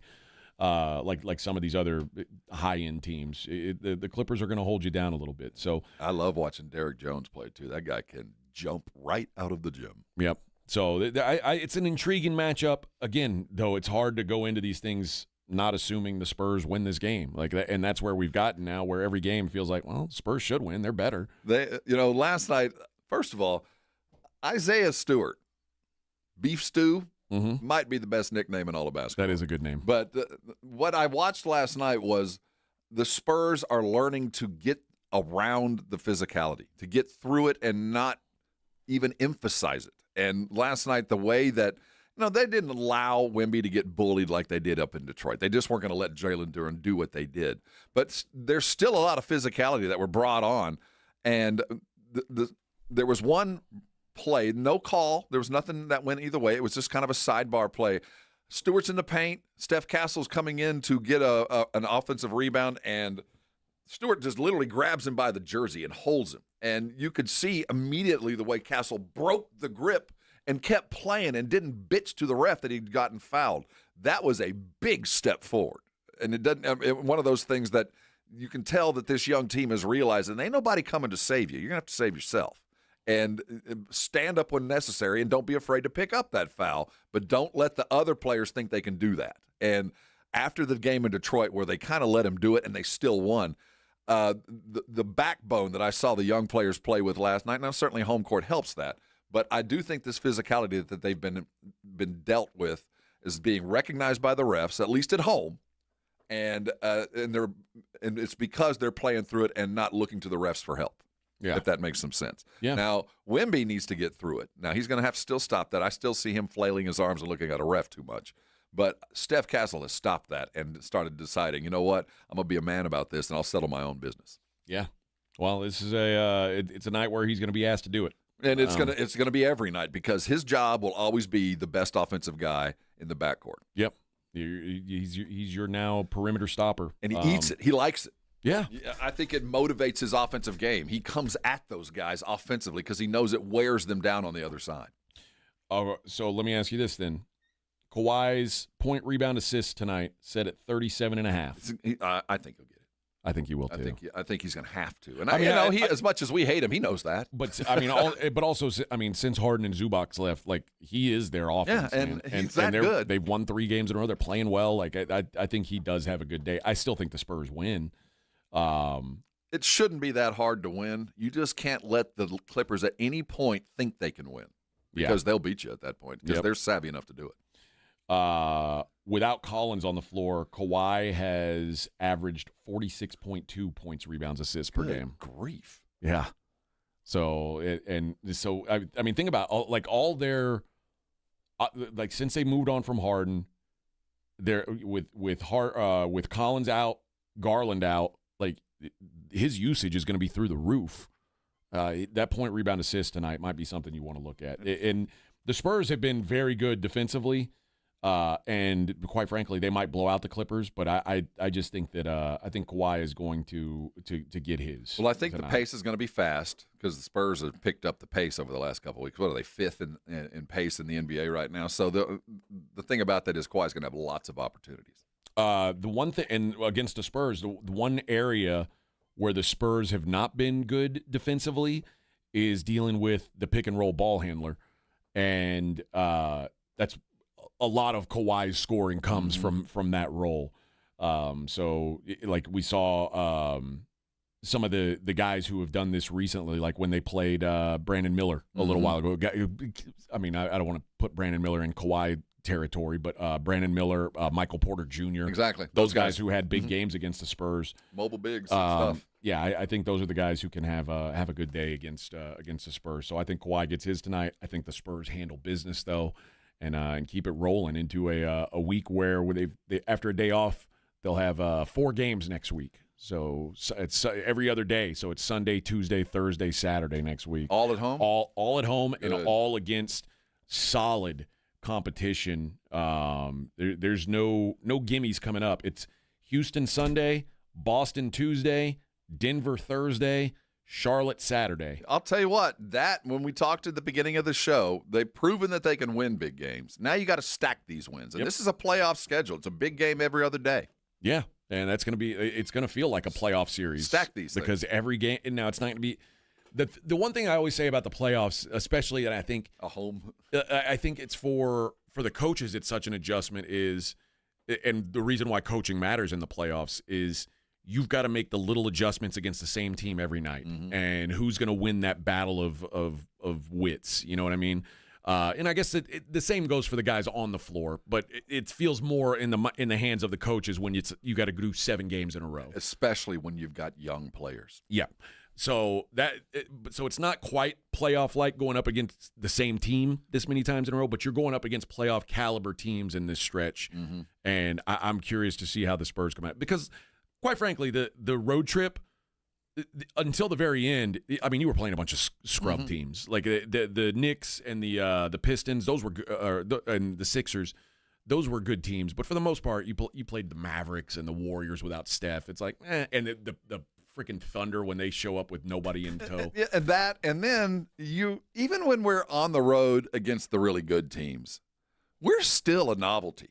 Yeah. We don't go into angry gyms. No. Wemby gets cheers even for the teams that hate us because everybody's amazed at the stuff he does. Look at that. So yeah. We haven't seen a really hostile, hated environment that, after 3 games of watching Wemby erase the boards, that it's going to be different when they walk in, and everybody hates you from the moment you walk into the airport. When I was in Houston, when the media guys from out of town would show up and see Yao for the first time, they're like, "Oh my God, this is what you guys have been talking about." It's very true. It's like, yeah, man, it's weird. And Wemby's in that same boat. I remember the first time the first game that we went to together. We walked across the floor during warm-ups and see him out there, and it's like, oh, my God. It's crazy, right? It's just he looks like one of those things outside a car dealership with the wind's just whipping his arms around. It's like that's a human being. That's a right person. There. That's a real human. There's a person in that suit. Yep, and he's ours. Yep. So, all right, let's take a break. We'll wrap up the second hour of the show. Halfway there on a Friday, Morning Huddle 94.1. Weird, right? Hey, what are you heading out to spring break? You heading to the beach? Maybe you got a little golf getaway. Maybe it's just a little staycation. But if you're going someplace and you're not going to be around for your dogs, what are you doing with them? And you don't want to not go on vacation because your dogs don't have a place to stay. Well, I have your answer. Not only will that answer the question, but it'll answer it probably better than you can believe. Bluebonnet Bunk and Biscuit out there on 35, just outside of 1604 North. Is the ideal location for whether it's a day to get away or maybe gone for a week. You know that your dogs are going to be taken care of by people that absolutely love them as much as you do. And a facility that probably is better than what you got at home. I'm talking about indoor-outdoor play, air-conditioned play when it's too hot, water play when it's really hot. Your dogs are playing and having fun with dogs of their same age and, more importantly, the same temperament. And if they're not good with others, hey, that's okay. They'll get their own playtime. What I'm telling you is you can drop your dogs off at Bluebonnet Bunk and Biscuits and know when you're gone, they're going to be taken care of. But if you want to check up on them, you've got the video into the individual kennels as well. They've got the training that you want or need. They certainly have all the grooming you're looking for. They're going to take care of your cats, too. They're open early. They're open late, and there's space right now. Write this number down. It's 210-750-1297. Bluebonnet Bunk and Biscuit is my pet resort. Make them yours. Take your pets there now, and I know you won't be thanking me later. 94.1 San Antonio Sports Star traffic from News Talk 550 KTSA. Good morning. For the most part, as you head into your commute, we are in good shape. Most all our major freeway systems are rolling at posted speeds. Now, we are slowing down a little bit along 35 southbound, Judson on down to Weidner. 35 lower levels southbound, 37 to I-10 downtown. That's some ongoing road work, and they are forcing traffic to continue on the upper level. And road work continues on the west side at 151, eastbound, westbound, Westover Hills. I'm Debbie Alcacer, KTSA Time Saver Traffic.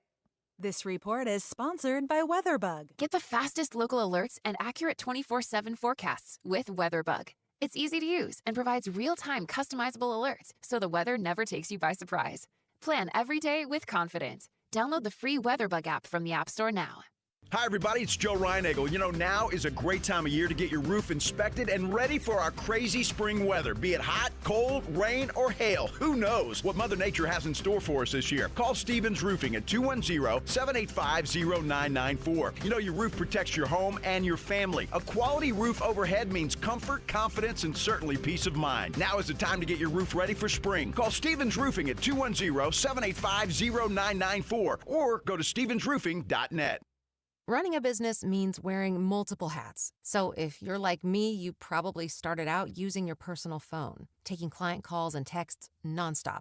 As my business grew, I needed something smarter. That's when I switched to Quo, the #1 business phone system. Quo works right on your phone or computer. No carrying 2 phones, no clunky landline, just one easy app you can try for free. Your team can share one number and handle calls and texts together like a shared inbox. Any teammate can jump into the conversation, so customers get faster responses. And Quo's AI assistant summarizes your calls and responds to customers 24/7, so you never miss a lead or opportunity. All this starts at just $15 a month. That's basically 2 coffees. You can even keep your current business phone number. Find out why 90,000 businesses trust Quo. No missed calls, no missed customers. Try Quo for free at quo.com/sports. That's quo.com/sports to try Quo free. QUO.com/SPORTS.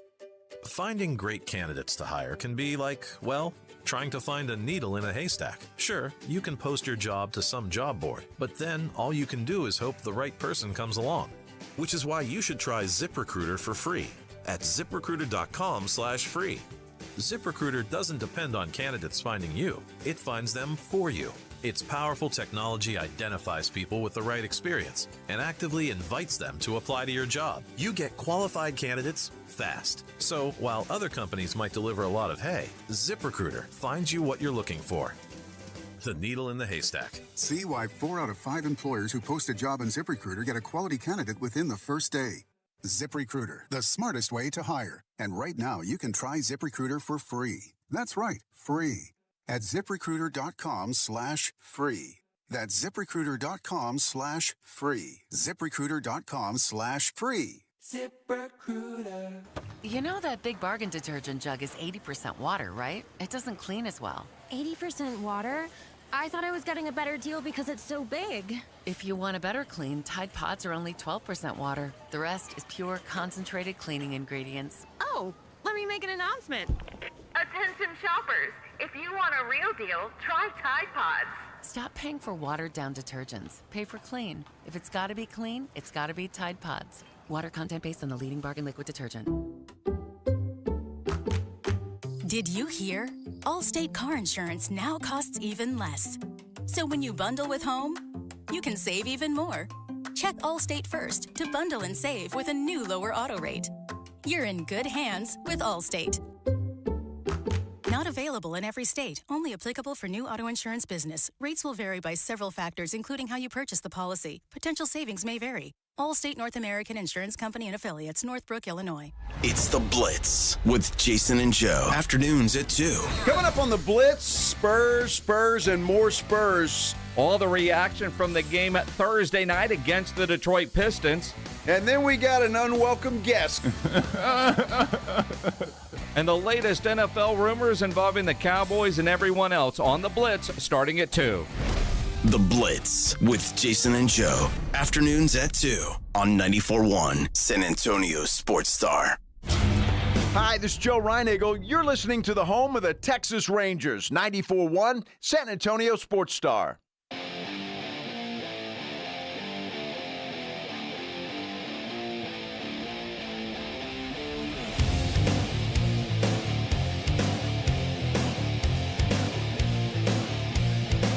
Talking about Luka,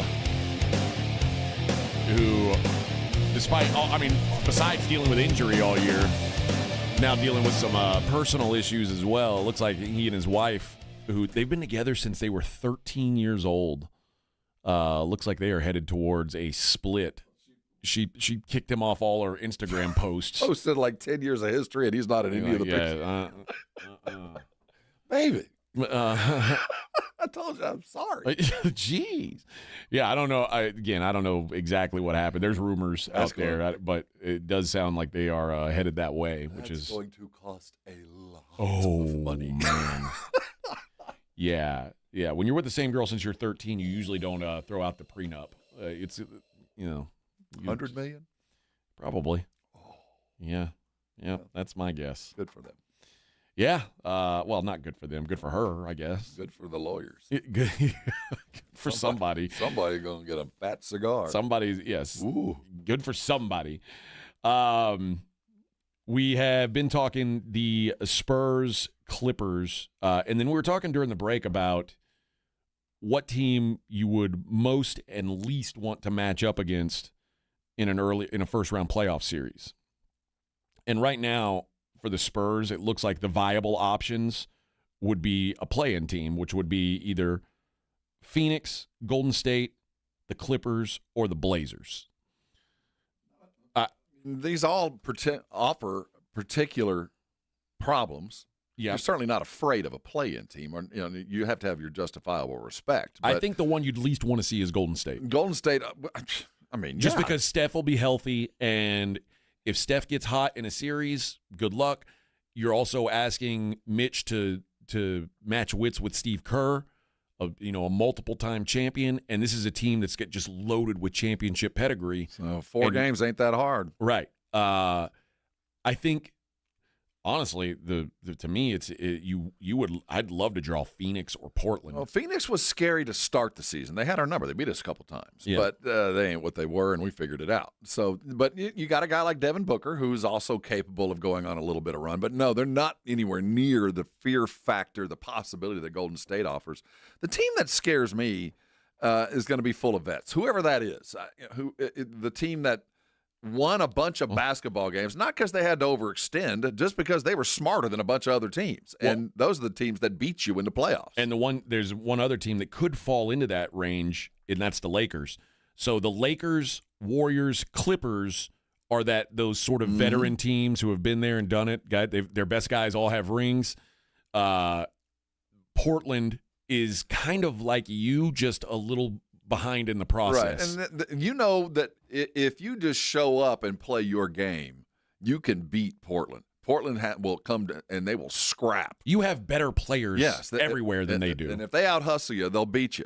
But when you're playing Golden State or the Lakers, you can bring as good a game as you've got, and they've got 4 of them in. They've got tricks. Yeah, they got 4 wins in them. You just can't let them find them. And that's what scares me about young basketball teams, because those are the teams you lose to. They're not going to get out scrapped by Portland. That's not going to happen. Now Portland might find a way to get hot for a game or two, but they can get out savvied night in and night out. And you can do everything you think you're doing right. You can scrap hard, you can run hard, you can do what you're supposed to.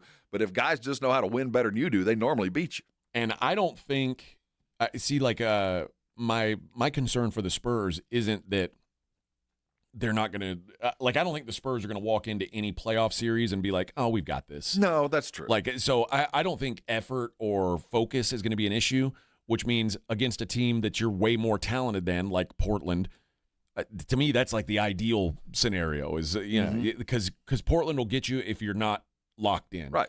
They'll scrap every minute. Your first playoff series, you're going to be locked in. It's not old hat for the Spurs. They're going to be locked in. They're going to be excited. And there's also the nerves. These kids are in a place they've never been.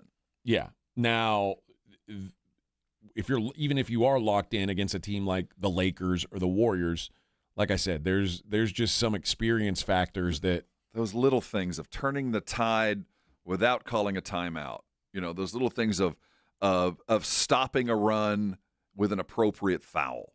I mean, the things that are the game inside of the game that you don't know how to play until you've played it. And I'll fall back on that Golden State game back in November where they rolled in with basically nothing but Steph and a limping Draymond, and they left with a win because Draymond just disrupted the game. Steph went for 40 while we were looking at Draymond stomping around and spitting on the court and doing all the Draymond stuff. And while we were paying attention to that, Steph was hitting everything around him. And that's the utter nightmare. And you go in a round 1 series against Luka and LeBron, Yeah. Ah! No, thanks. That is the end of the chapter and the end of the book if you let it happen. Seriously, that's the kind of thing that when we're talking about what young teams need to learn to do, that's the lesson. Yeah. C-Note says the Warriors are still average with Steph, in my opinion. They are, but for 4 games, that's all they got to do. And remember, they beat the Spurs twice already this year. And then when the Spurs did beat them, Steph wasn't on the floor. So it's hard to feel comfortable that you can beat a Steph Curry-led team when you haven't done it. And honestly, I'd have said that about Oklahoma City 2 years ago. I mean, and it's not just the Spurs; it's just the league. Yeah, experience is worth 1 + X than talent alone. Yeah, it matters that much more because.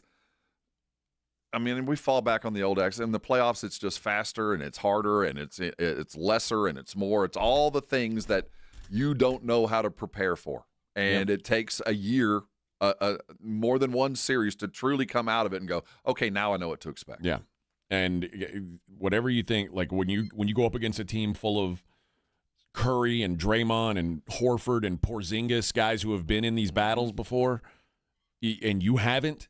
That's a scary thing. They crack their knuckles and go to work. Yep. Man, that's a scary proposition. That is. I'd much rather play another team that has no playoff experience. That's what and quite frankly, if I'm one of those teams at the bottom looking up, like I want Spurs. You think the Warriors want the Thunder? No. You think they want the Nuggets? No, because those teams know what they know what they're going to throw at them. The Spurs haven't seen what a playoff series looks like against a veteran team. They just haven't. So I still firmly believe if given a couple of games against Wemby, I can get him out of his head. I can get in his head. You know what I mean? I think Draymond looks at him and goes, I can get him out. I can get into his head. Rob, we sat at the game here and watched them get in his head.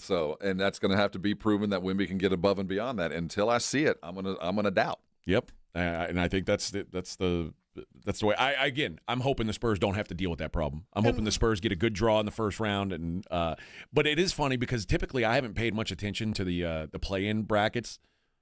Like this year, it's going to matter because literally we have haves, have-nots, and we already know who it is. Yeah. I mean, we got a month to watch them very closely to see what they're good and bad at. But also, like like watching these play-in games is going to be interesting because it matters on who the Spurs play. You know, that's going to be an interesting, I'm going to rely watch on the karma of those that try to strategize their standings by losing the negative payback. Because I do think that given the choice, I would like to fall in and play the Spurs. I don't want to play OKC for every reason that we're all aware of. And then I go, do I want to play Joker too? So I mean, I could see a lot of teams strategically losing in places to get them to lose games to get to a spot to play the Spurs. Would you rather play the Spurs or the Rockets? Oh, Spurs just by a hair. Would you rather play the Spurs or the Timberwolves? Oh, the Timberwolves. They're conference finalists twice. I mean, at some point that wick will burn out, but right now they're better at it. Yep. All right. We're halfway there on a Friday. Morning Huddle 94.1.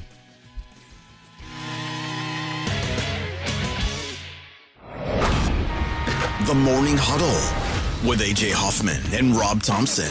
KTFM Floresville. Hi, everybody. Joe Reinagle here for the Golf Club of Texas. I absolutely love the Golf Club of Texas. They've made so many improvements to the golf course, from brand new cart paths to resodding the greens and fairways. You might think it's a private club, but it's not. It's open to the public 7 days a week. Best rates are always online at golfclubtexas.com. That's golfclubtexas.com. The Golf Club of Texas, you know where it is, right there off Briggs Ranch Road off Highway 90. The Golf Club of Texas is the friendliest golf course in Texas. Chick-fil-A's new frosted sodas and floats, it's a 10 out of 10. Hey, this is Lizzie, a team member at my local Chick-fil-A, and a little thing I love about the Chick-fil-A chicken sandwich and new frosted sodas and floats is how well they go together. You will love having your favorite soda blended with our creamy ice dream to make a new frosted soda or float. With the mix of the ice dream and soda fizz, it's so delicious, I call it Fizzalicious.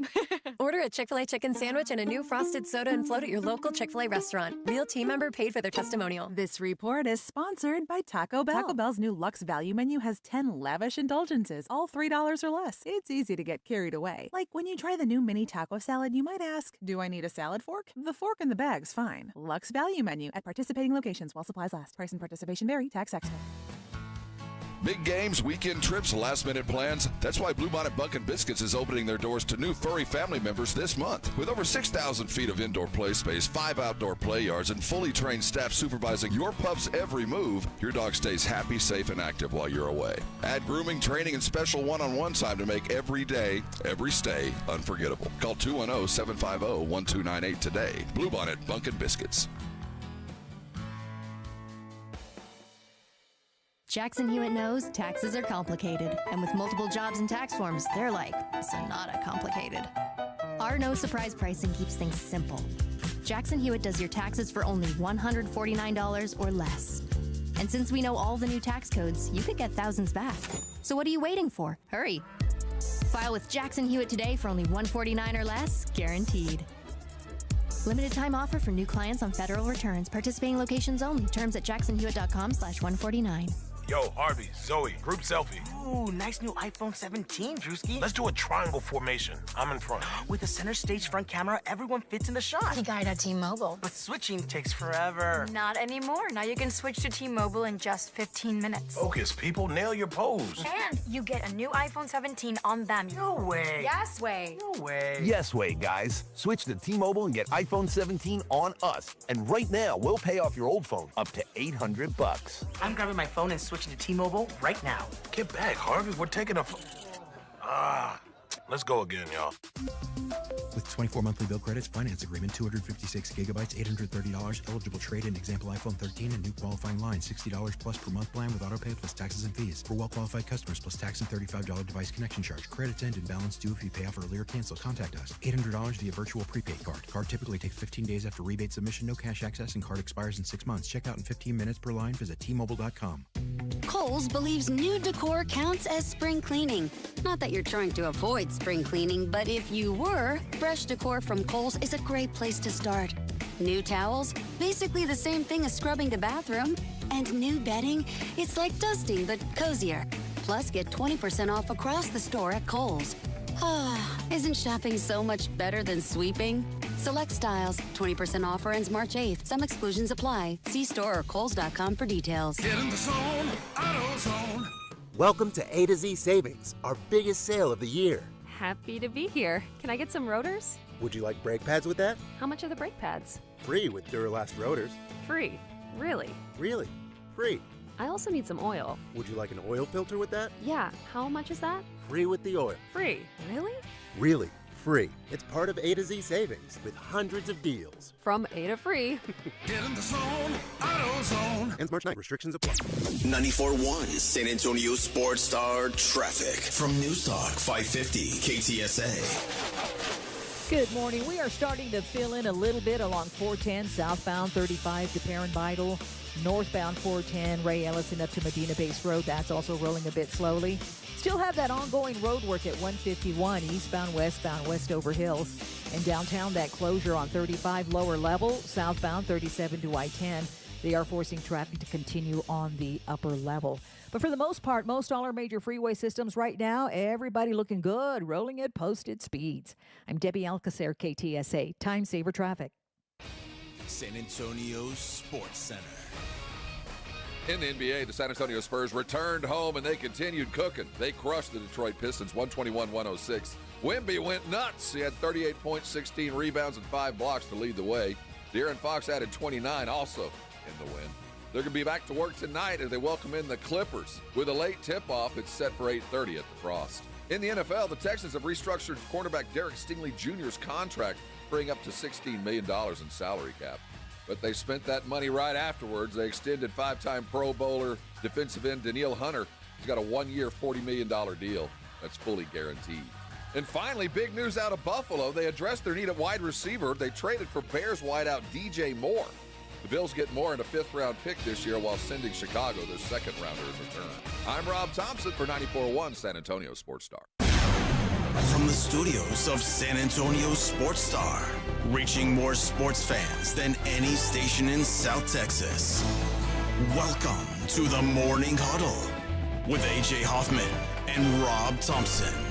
This is 94.1 San Antonio Sports Star. Hey-o, 8:02 on the Morning Huddle, 94.1 San Antonio Sports Star. Shohei Ohtani, 3 for 4, 5 batted in. No big deal. They won like 14-1 or 14-0. I mean, one hitter for Chinese Taipei. It's like one of the Chinese Taipei. Is that just the Little League just kind of grow into it? Yeah, I guess so. Yeah, it's like, it's their Little League World Series team from 10 years ago. They called them back together for a reunion. All right, you guys ready? Can you get off work? Ready? Jimmy, are you getting off work for the World Baseball Congress? Yeah, that's how they do it. It seems to be working. You know, they it's 14-0, big deal. Yeah, they barely lost. Just skin of their teeth. No, nothing to see there. Sure. There's a story about the teams that nobody wants to play in the NCAA tournament. Teams that no one wants to draw. That is such. Okay. I don't know if you want to be considered that team or not. Because when you get that, that's the bless your heart compliment. Yeah, I know your record sucks, but I don't want to play you. Okay. Yeah. I agree. Like, it's a bit of an underhanded compliment. Bless your heart. Like, but we think you're bad, but you're not that bad. But also, it's like, you know, there are certain, like, there are teams that are way more dangerous than Miami of Ohio. True. No, you're right. But I don't want to be called that team because that tells me at some point my team has not lived up to expectations because my ceiling I have not reached. So when you're telling me that means, you know, if you guys practice really hard, you know, if you guys really executed better than you have, yeah, I wouldn't want to play you. Or we have seen your ceiling and you've not played as well late in the season. So maybe like we know that there's a ceiling higher than what you're showing right now. That's what I didn't like Vanderbilt comes to mind. I didn't put it eloquently enough. Certainly that tells me that you have respect, that people fear you. But it's also saying, yeah, but you didn't coach very good, and your players didn't play all that hard. But if you coach good and players play hard, damn, you're good. You know, well, okay. Yeah, but like Vanderbilt's a team that early, they start out 16-0 or something like that. And I think Vanderbilt's one that's hidden, and I'll put another one out there that you don't really think about is OU. OU might just play themselves into the tournament over the last couple of weeks. Moser's actually they've got a Final Four coach, so they've won some games and they have lost some bad ones, but they're winning just enough to where you take them lightly. You see OU on the schedule, you look at their record, and you go, well, they're low end SEC. My conference was better. We should be. Who could we play in the next round? That's the kind of team that would scare me if I was in the tournament. Yeah. There's some team like Indiana does not scare me. Like Indiana's they're gonna be an 11 seed. They'll be one of the last ones in. I don't think much of them. SMU kind of in the same boat for me. Mm-hmm. But like Santa Clara, who I've seen go toe to toe with Gonzaga this year, like. If they can go toe-to-toe with Gonzaga, why the hell not? Exactly. And they're an unknown commodity in a way. Like, not everybody's talking about them all season. Is there still a conference that's full of those teams? I remember, like, the Horizon would be, like, you didn't want to play any, like, Wichita State. You don't want to see them coming. Used to be the Ivy. Or the A-10 would throw out a team. We're like, yeah, we didn't see them play, but, man, those are rough and tough. The Atlantic 10's a little bit more respected conference now. They're not always a one-bid league anymore. St. Louis is the best team in the Atlantic 10 this year, and they're probably going to be a 7 or 8 seed. You follow West Coast basketball far more than I do. Is there a team other than St. Mary's and Gonzaga that you look at and go, I wouldn't want to play those fools?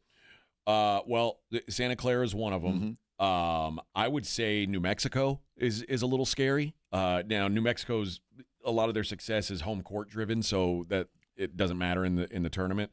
but they're a team that can play a little bit. Outside of them, not really. There's not really a team out there that I'm like, ooh, that's a real scary team. I thought UCLA might. I don't think so. No, they're not. No, I don't think so. And USC, I thought they're might, dead. but no.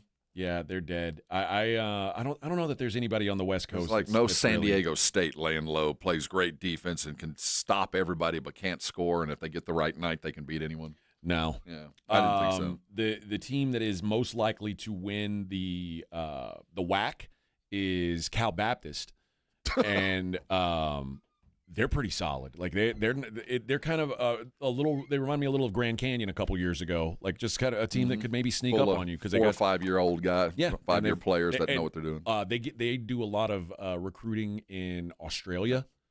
So they've got a couple Aussies and Euros that you know, like you wouldn't expect to be playing at California Baptist. But maybe that's a team that could win a game if they make the tournament. And a lot of it is just all matchup dependent. Like, do you get put up against a vulnerable, like if you're a 13 seed, you're probably kind of hoping that you catch Texas Tech because they're looking past you. Because who knows what Texas Tech really is without Toppin? Like they're certainly not the same team they've been all season. Maybe they're still going to have better players than you, but I would much rather play them than a team like, I don't know, like a team that's like Iowa State or a team that's just loaded with talent like a Gonzaga or a Purdue. I don't want to deal with that. I want a team that's vulnerable. That's not what we thought they were, or maybe they're getting by on what they've done before this injury happened or whatever. Really, who I'd love to catch if I'm like a low seed is a team like Nebraska, who could just go cold. Yeah, if they don't make their threes, you're going to win. And that, like I've seen when Nebraska loses, it's just they don't hit their threes. And in a weird gym that they're not used to, anything can happen. You know what I mean? I know I expected to be a 13, 14 seed here out of Texas is Stephen F. Austin. And I saw them play in person the other day at Incarnate Word. And? No, they're not. There's a very, very there's a very defined ceiling to what they can do, and that's a program they've been kind of a thorn in some teams in the first round of these tournaments. But I just don't think they have enough size. They've got one kid, this Thompson kid, who's like a hulked out dude. Was it Abilene Christian or Stephen F. that ended Shaka's run at Stephen F. Austin? Stephen F. No, what? No, they didn't. It was ACU that beat Texas. Yeah. But Stephen F. Austin's won multiple games in the tournament. Like they've been they've been there and done it. But yeah, this team, I don't think they've got it. Was that kid's name Walk Up? Was that the guy that played at Stephen F. a couple years ago that carried him in? Yeah. The teams, the other teams they've got listed here that you don't want to see. Here's a team that I do want to see. I forgot to mention North Carolina. Like, give me North Carolina without Caleb. As long as he's not out there, I want and that team has proven to show up for games with no heart. Yeah, that literally like we're gonna mail this one in and go home because we don't feel like we got our guys. Kind of the same with Kentucky. Like if Kentucky's not on the right, and Mark Pope's even like called them out. Is like, man, this isn't the team that I thought I was coming into this season with. I want teams like that whose coaches are like, this isn't the team I wanted. These guys don't got it. These guys are no good. I like that. That's Jerome Tang's team. Yeah, give me that team. None of these guys are gonna be back. Trust me. Teams you don't want to play. Missouri, who I don't know. Missouri feels kind of like arrow down to me, but I have seen them play really well. They're kind of a whack-a-mole thing. Like I don't know when they're going to pop up and be good, when they're going to not. That's going to all come down to matchup for them. Because I mean, 1 through 10, they're going to be as talented or better than most teams they're going to play, just because they're coming out of the SEC. It's going to come. The fighter, the styles are going to make that fight. Because you get into a physical game with them that includes speed and doesn't require a bunch of shooting, you're probably going to lose to a Missouri. I mean, that's just the matchup. But they should beat most conference or lose to most conference champions. You know, most of them, a conference champion should beat Missouri, unless, of course, they play the same style as Missouri. Then they might be able to beat them. A team who I wasn't taking seriously at all this season, but has now worked their way up into the 6-line conversation is Wisconsin. They got one really good player. Nick Boyd. Yeah, they got one dude that if he goes, I watched them. Was it Illinois they dispatched? I watched them. No, it was Michigan State. They beat Illinois in overtime. It was the Illinois game where they beat Michigan State by 20-something So points. both those wins tell that's solid Big Ten talent. It's going to take a lot to beat 1 through 6 at the Big Ten is going to be a tough out. One of the only teams in the country that beat Michigan this year. So they've got wins over Michigan. They've got wins over Illinois. They got a win over Michigan State, but they lost to Oregon. They lost to Indiana. They lost to USC. They've got some confusing losses as well. So maybe a team that plays up or down. Well, Greg Gard and this Wisconsin all the way back through the Bo years, they play that really strange, kind of hesitant style of basketball that if you fall in with them, they're just going to grind you down. But if you can speed them up, you'll beat them. But they don't want to get sped, and they're really good at controlling the pace. Team listed here, Georgia is a team you don't want to play. I'm not sure about that. Georgia's been very confusing to me. They had a good win last week. They beat Alabama. That's a hell of a thing. Alabama also listed as a team you don't want to play in the tournament. Frustrating team because they are at times very, very good. Lightning in a bottle, yeah. I'm not sure. And the last one here, Arkansas. Arkansas is they'll probably be a 5 seed. If you are the 1 seed and you're put in their region, look out, be careful, man. I agree with that. The best player on the court has the ball in his hand most of the time. That's a scary proposition. That is scary. So that's a team that I would be scared to be bracketed with. Also, throw in Louisville. You like Louisville? Well, only reason I say that is they have an NBA guard. They got an NBA guard who can go win a game. I will say there is not much gap. Like I know everybody, all the defined 1 seeds. It's Duke, Michigan, Arizona, and most people think UConn. But the 2 seeds are all teams that at one point this year I think have been elite and have either started slow or they're finishing slow. Those teams are still scary to me. Illinois is they've got as a 2 seed right now. Bracketology does. I'm going to pay such close attention to the next 3 games. Houston is now listed as a 2 seed. I trust them more. Florida is listed as a 2 seed. That's number 2 with a bullet. I think they could end up a number 1 seed. And I think they might be better than everybody. Seriously. I'm not even kidding. They could take the SEC tournament and be a 1 seed. It would not shock me. And the other one they've got listed as Michigan State. They're mean as snakes, man. But Iowa State's right there, too. Iowa State's listed as a 3 seed, and I think they could easily be a scary 2 seed. So we're at 9 teams that all – a minimum of 8 that all have a legitimate shot at the title. Yeah, I think so. All of them, at their best, can win it. You tell me where the line gets drawn. Does Purdue have a chance to win it? I don't think so. Does Gonzaga? I don't think so. Okay, then yeah, I think you're probably talking about 7, 8 teams. Mm-hmm. You can't lose to Portland and be a title contender. That just tells me there's a deep flaw in there somewhere, and it might not be physical, it might be mental, but you don't lose to a team like Portland and pretend to have championship mettle. There is a deep flaw, and it might be something you can't overcome. I just think there's the drawing point. And Purdue certainly has their best player and a top 10 player in all of college basketball also has the ball in his hand, but he's not the threat. Yeah. He's not the dude that like Acuff is. And while they have an NBA player too, he's a middling NBA player. Purdue is right at that line. What about Alabama? No, because it's lightning in a bottle. I think that they can get you on a run. They can beat a team. I don't think they can do it 2-3 times. I'm kind of with you. I'll say Duke, Michigan State, or not Michigan State, Michigan. I don't think Michigan State's a championship team. I think they're a pain in the ass and they're going to give somebody trouble. I don't think that. You don't have them. Are they on the 2 line? They're on the 2 line, but I don't think they're a team that can win it. So I'll go with those 2: Houston, Arizona. I'll actually leave UConn out.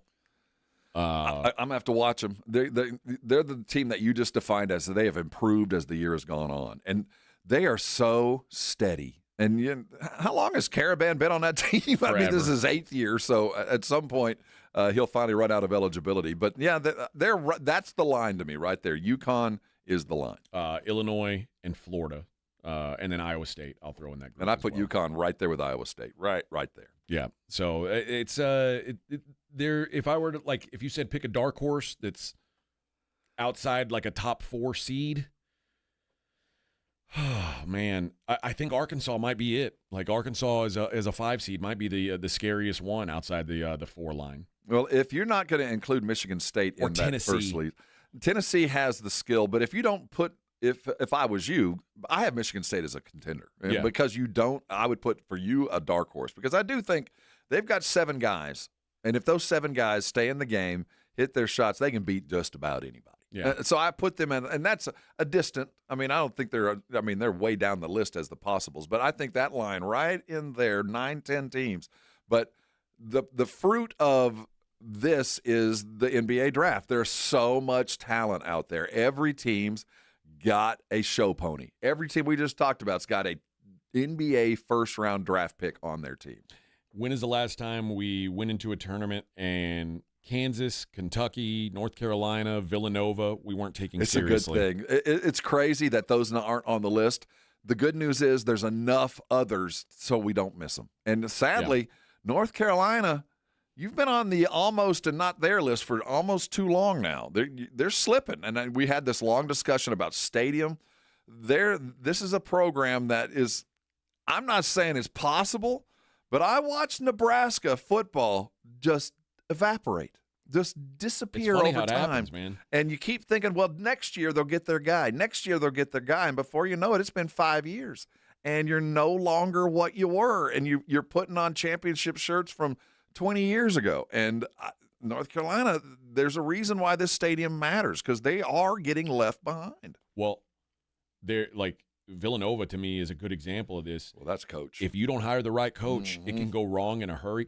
And Villanova, I mean, they're better this year than they've been in the last 3 years.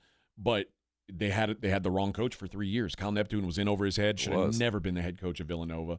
And now they've got Kevin Willard there, and he's kind of right in the ship. He's a maintainer, but he's not a progressor. But it's funny, like how a program can go from the very top to very middling, and then I mean, unless you're Kansas or Kentucky, and you could just get the best players, it's hard to build that back up. And it's not like Carolina hadn't been getting players. They've come and left. They're not staying, and the good ones you're not developing.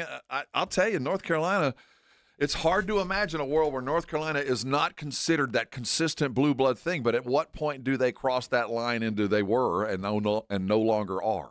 And you talk about a team that started hot and has finished with a whimper. BYU was 16-1 to start the season. 16-1.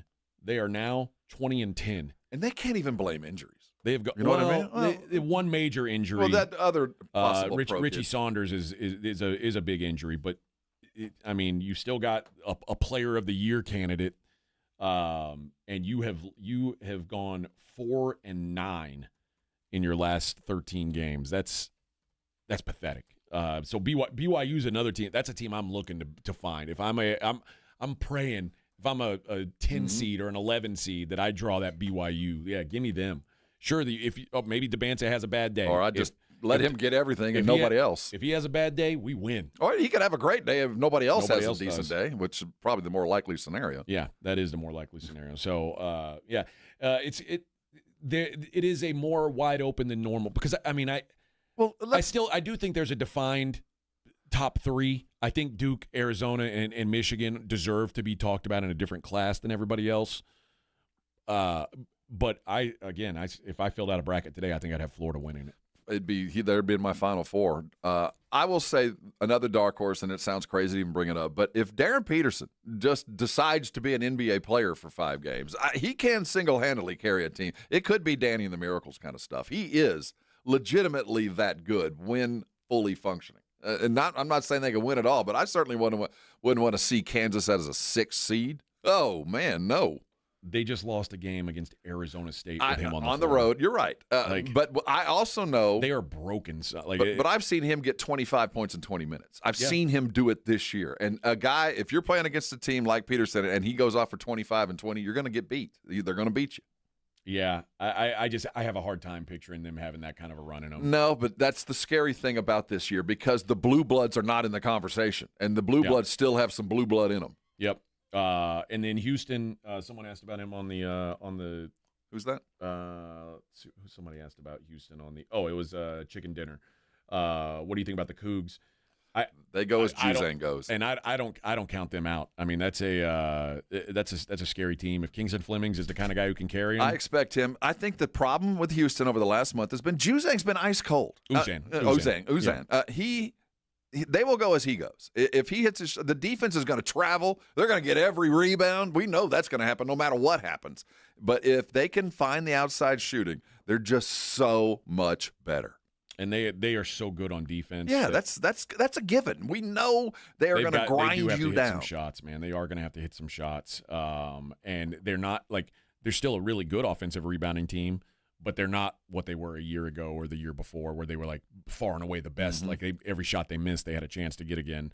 But one thing I do like about them is they just don't turn the ball over. And that goes a long way, and because Kelvin won't put you on the floor if you turn the ball over. And that kind of team, that when Houston and the likes of those pressing, dominant, physical teams, when they get on a roll, it's hard to stop that. Yeah.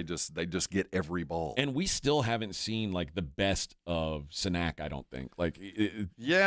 I'm not sure that we're going to see it. I think that he's going to be a very, very good pro because he was at Houston.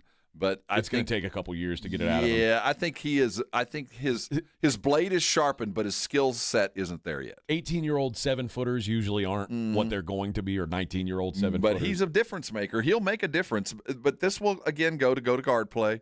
If they hit their shots, Uzan continues or finds that rhythm again.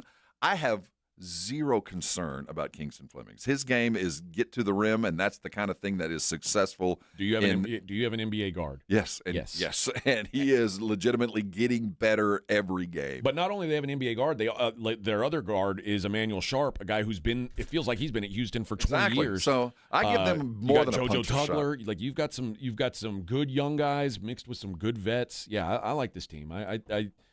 I think they've played disappointing ball the last couple weeks. Let's not discount the quality of basketball teams they've had to play, too. They lost their 3 losses in a row: Iowa State, Arizona, and Kansas in Kansas. Yeah, you those are games you lose. It's not that big of a deal. I'm not going to make too much fuss over it. They came back, and their next game after those 3 losses, they beat Colorado by 40. Mm-hmm. And we watched Baylor come in and play some inspired basketball, and Houston didn't have to do that much just to turn the tide. They just kind of flipped the switch there in the second half and ran away from it. They play Oklahoma State tomorrow. That's in Oklahoma. That's their season finale. My guess is Kelvin's going to want them clicking on all cylinders. Yeah, OSU might have to eat a sandwich tomorrow. I think you're right. All right. We'll be right back. It is the Morning Huddle 94.1 San Antonio Sports Star. Free products and services are the best. They're next to non-existent, though. But the next best thing does exist. Barter. Alamo Barter. Right here in San Antonio, if you have a business and provide a product or service, you can barter with hundreds of other businesses that are already members. From trips to a medical visit, restaurants, and home services, Alamo Barter is a great way for you to trade out your skills with others. Call Alamo Barter or visit them online at alamobarter.com. alamobarter.com. Big games, weekend trips, last-minute plans. That's why Bluebonnet Bunkin' Biscuits is opening their doors to new furry family members this month. With over 6,000 feet of indoor play space, 5 outdoor play yards, and fully trained staff supervising your pup's every move, your dog stays happy, safe, and active while you're away. Add grooming, training, and special one-on-one time to make every day, every stay unforgettable. Call 210-750-1298 today. Bluebonnet Bunkin' Biscuits. San Antonio's newest sports headquarters, Novo Brewery. Craft beers, full bar, hard kombucha on tap, a handcrafted food menu, and massive LED screens. Attached to North Star Mall with late hours. Visit novobrew.com. That's NOVObrew.com. Hi, my name is Jason Thompson. For the past 32 years, I've represented San Antonians injured in auto accidents. I'm a second-generation attorney here in town. My father, Bob Thompson, has practiced law here in San Antonio for more than 50 years, and I learned how to practice law from him. I learned what it means to be asked to represent a client and the tremendous honor and obligation that comes with being someone's attorney. And here's what that means for you. If you call my office, I will be the one you speak to. I will be your attorney, not a staff member or a junior lawyer. 2, I have one rule in my office. If my client's happy, I'm happy. 3, relationships. A good one is built on communication, honesty, and time. I like talking to my clients. They're the only reason I go to work every day, and each is very special and very much appreciated. If you or a family member has been injured in an auto collision, please call me. My name's Jason Thompson. My number is 210-900-0400. That's 900-0400. Or you can go to my website, alawyerforus.com. Hi, I'm April Ansira with the Ansira Auto Group. We've teamed up with 94.1 San Antonio Sports Star to give away $60,000 to local charities in our Bracket for a Cause contest. 64 local charities will be randomly paired with tournament teams. The winner will get $50,000, while the team that suffers the biggest loss gets $10,000. All the details on how your nonprofit can enter are online at Ansira.com. That's Ansira.com. Good luck. Do you owe back taxes or have unfiled tax returns? The IRS won't quit until they get your money. Here's great news, fresh from those in the know. Major changes have happened at the IRS. If you owe more than $10,000, you may be eligible for a 99% reduction of what you owe. Haven't filed a return for a while? Their happy clients are talking. The IRS was going to levy my bank account, but Guardian was able to prevent that and fix all my IRS issues. Thanks again, Guardian Tax. Need relief from crushing tax debt? The IRS now has special programs. Guardian Tax knows all about them. Personal or business, this is the fresh new break you've been hoping for. We aren't the company you call when you need a hug because you're scared of the IRS. Guardian Tax is the company that wins when you need it most. Guardian Tax Service is really great to work with. They really helped me out. I'd recommend them highly. Call now for a free confidential consultation. 800-499-1076. 800-499-1076. 800-499-1076. It's the Morning Huddle with A.J. Hoffman and Rob Thompson.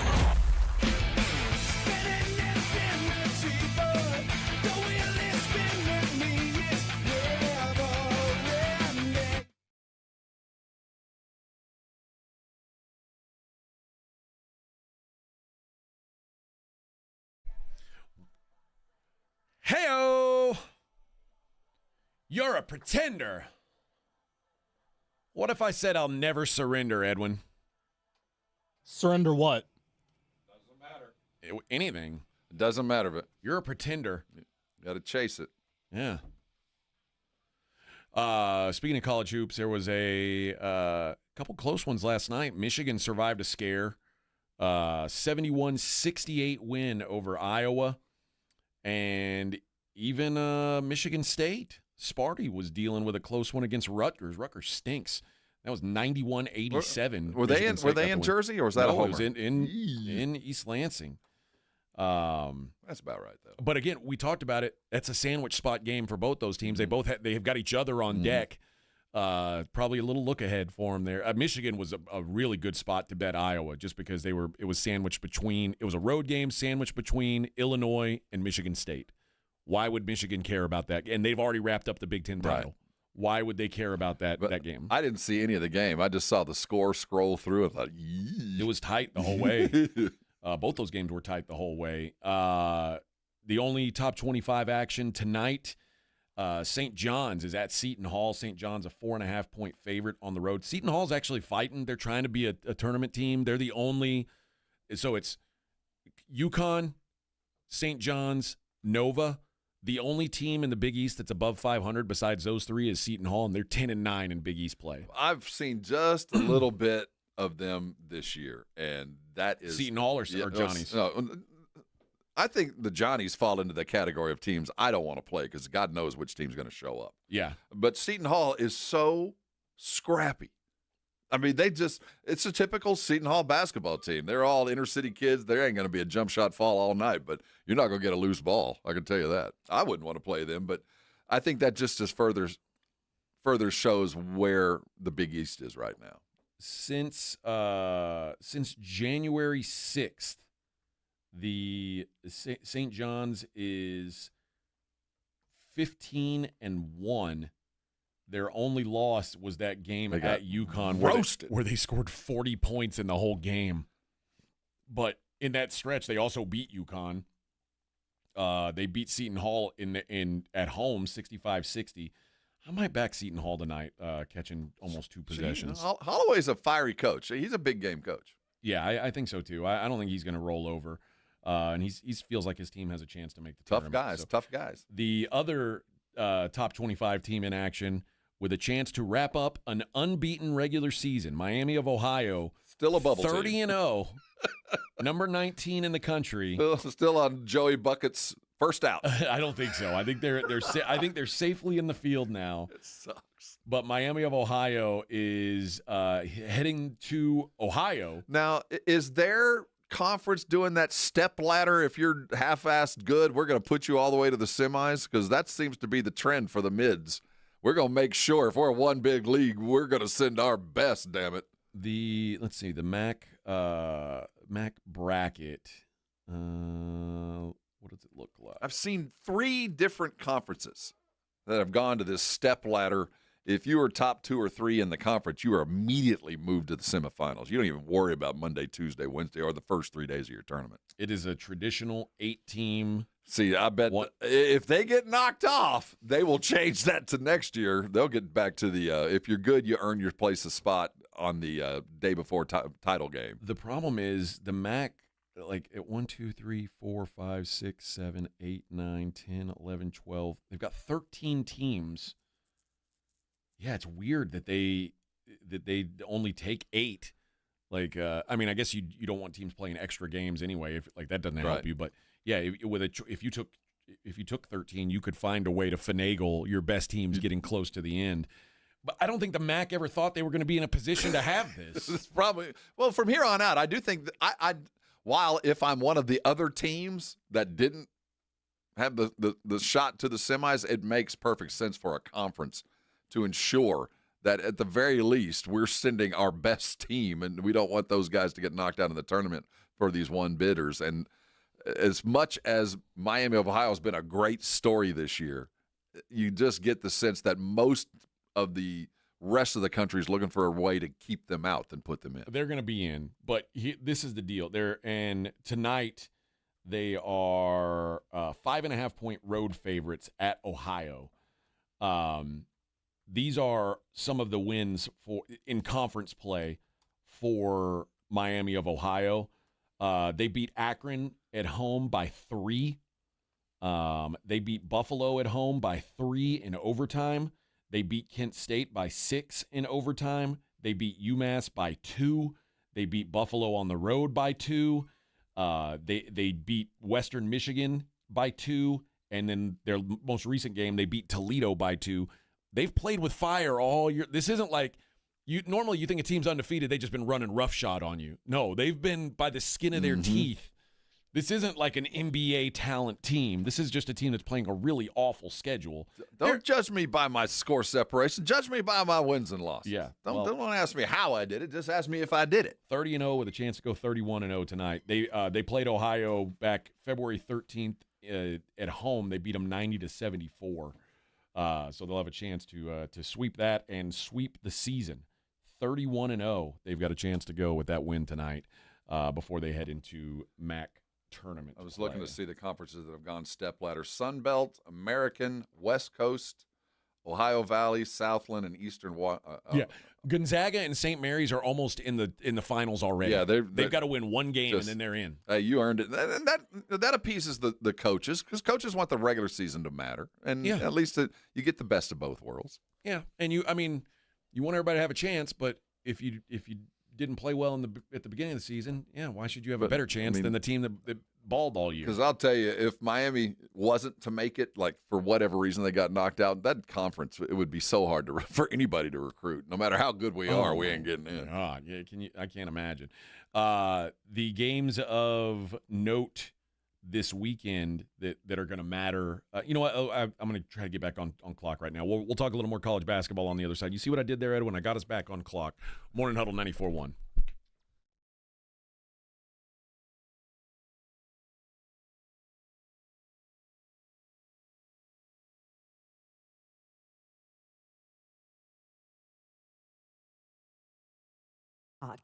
On I-10 eastbound 35 to Probat, that's starting to fill in and slow down. Also noticing delays 410 northbound Ray Ellison to Medina Base Road, and on 410 southbound from 35 to Perrin Vital. Got that ongoing road work downtown, might slow you down. 35 lower levels southbound between 37 to I-10, that is closed. I'm Debbie Alcacer, KTSA, Time Saver Traffic.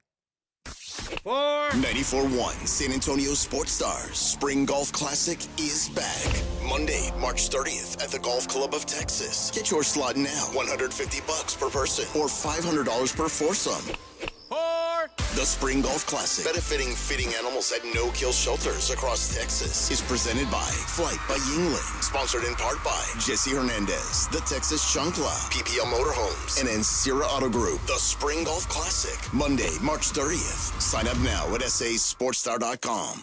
The John Clay Wolf Show. Here's what's going on in the Wolf Pack. That's why I hear these songs about tractor rap. It makes me want to kick a dog. I know, so passe. I don't kick dogs.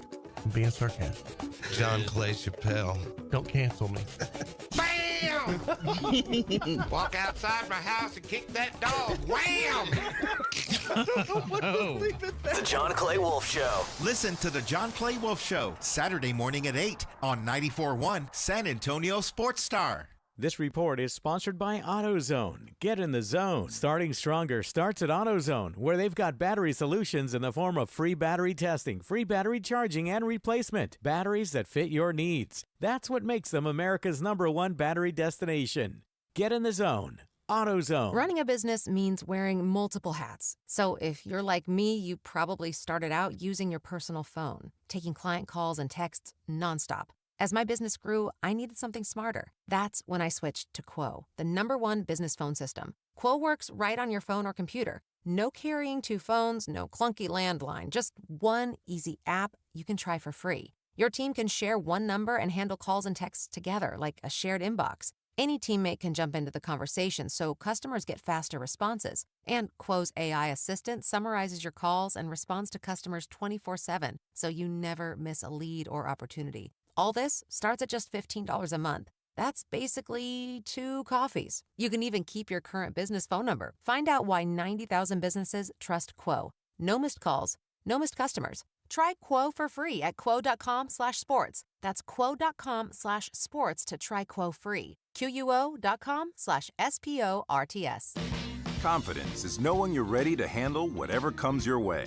That's what it feels like to take on your workday with Cintas. They make sure your AEDs are up to date, your fire extinguishers are tested and inspected, your floor mats are cleaned and delivered, and your workwear looks good, feels good, and is freshly laundered with a Cintas Apparel Plus program. So are you ready to take on today? Visit Cintas.com. Oh, I'm ready! And get ready for the workday. Get in the zone, AutoZone. Jeff's day is off to a slow start. So he heads to AutoZone, America's #1 battery destination, where Sammy, a local AutoZoner, tests his battery for free. Looks like he just needs a charge, and Sammy does that for free too. In no time at all, Jeff is back on the road, ready to finish the day strong. Free battery testing and charging at every store. No hassles, just help. Get in the zone, AutoZone. Restrictions apply. If you've been injured in an accident, you know there's no shortage of attorneys who want your business. But when it comes to results, the numbers speak for themselves. Thomas J. Henry secured over $1 billion for clients in the past 4 years. We've successfully represented thousands of injured Texans, earning over 12,000 5-star reviews on Google. So, who is the right attorney for you? Just look at the numbers. Thomas J. Henry, the name you know, the firm you trust. San Antonio, Texas. It's The Blitz with Jason and Joe. Afternoons at 2. Coming up on The Blitz, Spurs, and more Spurs. All the reaction from the game at Thursday night against the Detroit Pistons. And then we got an unwelcome guest. And the latest NFL rumors involving the Cowboys and everyone else on The Blitz starting at 2. The Blitz with Jason and Joe. Afternoons at 2 on 94.1 San Antonio Sports Star. It's the Morning Huddle with AJ Hoffman and Rob Thompson on 94.1 San Antonio Sports Star. Let's get wild! Oh, Edwin always likes to get wild. The party animal. Edwin, what are you doing this weekend? Go. Working. Go! Gonna get crunk? What do you mean working? Working here. Why? Have to. Oh, all right. It's at the other KTSA. Oh, I forgot. You're on the big time station now. Yeah. Yeah. You tell them did you tell them that we had the 18th best show in the country over here? They didn't care. Really? I tried to I don't brag think to you them. were aggressive enough. If they didn't care, you got to make them care. Yeah, you didn't. They're disappointed that we're not number one. Oh, well, that makes sense. Games of note this weekend. A couple of them have tournament implications, I suppose. Texas Tech at BYU should be interesting. I mentioned BYU kind of in free fall mode, and Texas Tech without their best player now. BYU expected to be favored in that game. Yeah. I feel like I'd back Texas Tech. That was a tough loss the other day, man. It was. That was a deflating loss. But they've also had some wins. They're going to have to win with defense and pace. Like this team, think about, they won at Arizona and at Iowa State. Like that's two of the toughest trips you can take. They almost won at Houston too. I agree. You're making valid points, but when you got a bunch of 18 to 21-year-old kids who have lost their best player, the guy that when things go south, you look to him to either defend at the rim or to get the rebound or make the shot. You can win a couple of games, but it is so absolutely deflating when you know I'm going into a tournament setting against a team that has to have it as much as I do, and I don't have my best guy. Well, it's tough, man. BYU's last 3 games, lost by 13 against Central Florida, lost by 8 against West Virginia, lost by 22 to Cincinnati. Yeah, I like BYU here. I think that this is BYU's in the dumps. Yeah, they are, but I think that Tech. I think I'll be going against both of them are one. hamstrung, is what I'm getting at. I just the prospects just aren't what they were. Louisville is at Miami, a Miami team that's playing a lot better of late. They went in and beat SMU in Dallas, didn't they? Yeah, that was a good win. It looks like it'll be about a pick 'em. The only team to beat Miami since February 1st is Virginia on the road, and that was by just 3 points. So they've been a different team of late. Louisville continues to be up and down. I don't know what to make of them. They've lost some games. I mean, they got blown out at SMU. We were just talking about it's a tough place to go play. Then they lost at Carolina without Caleb Wilson. They lost at Clemson. Mikael Brown is a difference maker. He comes to play, they're good. They just haven't been a very good road team. Their only road wins in conference came against Cal, Pitt, and Wake Forest. I feel like I'm probably going to be back in the Hurricanes. Yeah, here. I mean, Cal, like we said, an NBA guard can take over a game. The likelihood of that is about 40%. Yeah. Well, in tournament's a different setting. Who knows? I will say this. Lucas, the head coach down there in Miami, John Lucas's youngest son. Jai Lucas. I wonder if he's going to be a hot property. I wonder if Miami's a big enough school for what Lucas has done this year, because I do think he's made a name. There's not a lot of the X's and O's for what he has done has mattered this year. Now, his talent, there's been a deficit. I mean, he doesn't have the talent a lot of the ACC teams do, but he's coached well enough to consider I don't want to say bigger, because it is Miami, but he's done it kind of on a low-key kind of way and done a good job this year. Think about what happened with Jim Larinaga last year, where he basically was like, I don't want to be here anymore. I can't do this. And that was, they went 7-24 last season.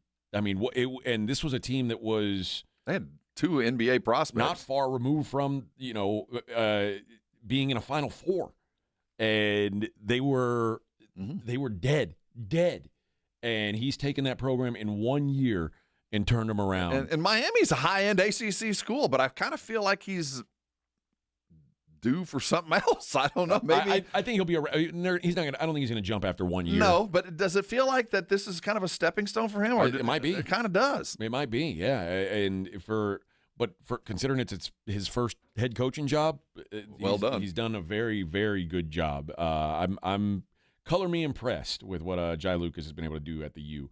Vanderbilt's at Tennessee this weekend. That's a big matchup for both these schools. Blood and guts battle. Matchup for Vanderbilt, who's kind of fallen off of late. this is always an interesting game because even at Vanderbilt, where or when they do play at Vanderbilt, it's still a Tennessee crowd just because of what they are. But when Tennessee went and won at Vanderbilt, I was like, okay, that's a big win. You know, will they split the series? I guess Vanderbilt's got to be feeling a little bit desperate. That Tennessee loss to Alabama was crippling. A game that they had in hand almost the whole time. And it was a last-second one. How many games has Tennessee had up until the bitter end and blown? I mean, they've done that all season long. But Vanderbilt, quite frankly, has fallen off the map after that 16-0 start. And now recently their recent wins are only against, like, Mississippi, Texas A&M, Auburn, like the borderline, I don't even know if these are good SEC teams. So big game for both these teams, I think, as Tennessee tries to get some momentum. Florida's at Kentucky. Florida going to be probably a 7.5 point favorite at Rupp. This feels like they're fighting a tomato can that is supposed to be better than they are. This looks like a game that Florida's going to roll into the big blue house and kick ass and take names. It's hard to imagine that they're not. Because I think Kentucky, we saw that they can play well. They've been so hurt this year. But we talked about it earlier, that Mark Pope is not happy with his team. He doesn't think they've lived up to what they expected. And Florida is, with every passing minute, is they know what it takes to win a title. They've already been there. And I think they're realizing they've got everything that they need to go win a title now. Yeah, I think they're going to win the title. They're a hot team right now. This next 2 or 3 games, they have the target on their back. Every SEC coach knows they're the team that's rolling. There's equal good, but no one hotter than Florida right now. What would you think if I told you Florida's won 10 games in a row? What do you think their average margin of victory is in those 10 games? It's been squelching, and it's surprising because their dominance is on the front line. It ain't the back, nope. but they score so many points. They have won their last 10 games by an average of 22 points per game. An average. They beat Arkansas by 34 points last weekend. Yeah, 34 points, and that's a good Arkansas team. They beat Alabama by 23 points in that stretch. They have just been a juggernaut. I wouldn't want to get in their way. I do kind of think they boat race Kentucky. I do too. And home road, it hasn't really mattered. They've lost one game on the road this entire conference season. That was their first game against Missouri. They lost 76-74. The only other road game they lost this season was to Duke. At Duke, they lost 67-66. This is a really, really, really good Florida team. I think they bury Kentucky this week. Like you said, I mean, once Mark Pope came out and said, we're no good. We suck. Ain't what I thought we were going to be. Yeah. I'll be interested in Arkansas, Missouri this weekend just because Arkansas is at Mizzou and Arkansas on the road, a little harder to trust. They'll be favored. They'll probably be 4 or 5 point favorites, but I'm not crazy about Arkansas away from their building. And then your boys, the Fighting Ags, trying to hold on to on for dear life to a bid. All we need to do is all we need to win is a 27-3 run at some point in the game. And if we can get that, we're going to win a lot of times. They'll be at LSU. Very winnable game for Aggie. If they don't win this, it's kind of hard to be like, if they don't win it and then they don't make the tournament, it's hard to be like, we had to make it. No, I mean, you lost at LSU. LSU stinks. Wisconsin at Purdue. Pretty good game this weekend. Purdue probably about an 8.5 point favorite in that one. Bet the under on that, by the way. You talk about blood and guts, Oklahoma and Texas up in Austin on Saturday night. This is going to, Porter Moser, this could be a turning point for him. I think if they don't make the tournament, there's going to be some warm seat up there. He might be fired, yeah. No doubt. So they'll be, looks like Texas is going to be about a 6 point favorite in that one. That's a good game. Alabama playing Auburn. This is like the big rivalry weekend in the SEC. Who's your rival? That's who you're playing. I think Alabama boat races Auburn. I kind of do too. Run by them. But it is. I mean, those are those rivalry games where teams usually step up and try to make it tough. And then I mentioned Houston going to Oklahoma State. Good luck. Good luck, boys. Good luck. UConn at Marquette. Arizona goes to Colorado. I don't even know how many points I would have to back Colorado with, but I'll tell you right now, it looks like it's going to be about 14.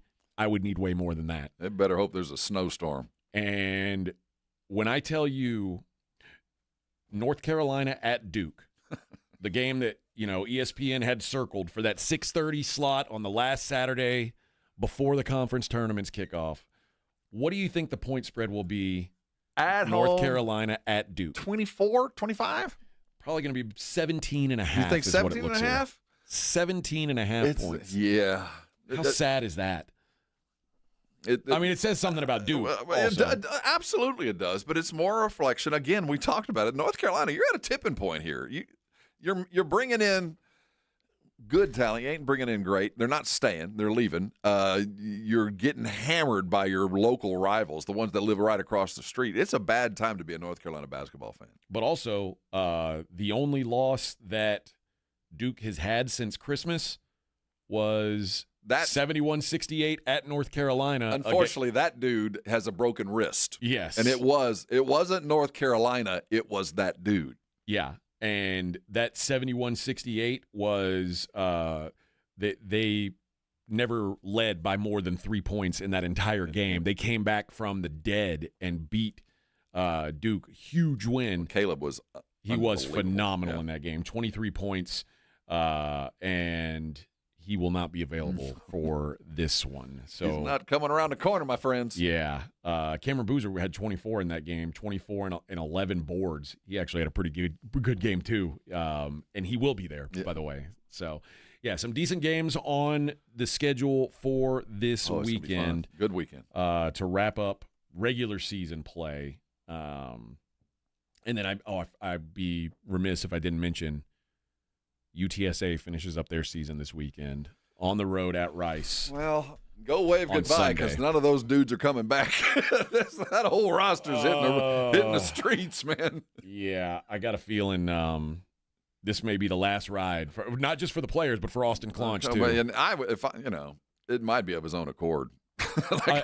Life's too short for this. It could be. I mean, I don't think – I don't know what his contract was, but – I do know UTSA is not really they're not in a position to be firing, well thought of coaches and eating money on it. So if he signed, this is only year 2. So this is one of those things you've invested in the coach. Getting rid of him is not going to. He's got a 5-year deal. Oh yeah, he's not leaving. $500,000. Yeah, a year. No, and I don't think he deserves to get fired. I'm not mad at him for that. It's they just 5 and 24. It's just you can only work with what you got, and this is a brand new roster, and he had a brand new roster the year before. So at some point we need some continuity. There's just so many problems. There's so many things that got to get fixed over there. Just never forget that they started the season with a 97-30 win over Biblical Studies. We can play Biblical Studies 3 times a year. If Biblical Studies and Southwestern Christian keep coming to town, I got news for you. A double direction religious school. Southwestern Christian. Oh, boy. Those Northeast Central Baptists, those guys are tough. Yeah. So I'm guessing, and this might not even be their choice for those players not to be back next year. I don't know that I'd want any of them back, quite frankly. I'll find another place to live. Beat it. Although the Austin Nunez kid that – I don't know. How do you get a kid that was it? Ole Miss, was a high Arizona D1 State kid. He was a top 10 player in the country. Yeah. What the hell, man? I don't know. Well, he also hasn't played since February 7th. So, that hadn't been that long. All right. We got 1 hour left in the program, friends. In 1 the hour to go. In the week, Craig. In the world. We'll hit the Spurs one more time, take a look around the NFL. We'll have some non-sports. We'll have the daily lines. You know what's coming, baby. A lot to do. It's the Morning Huddle 94.1.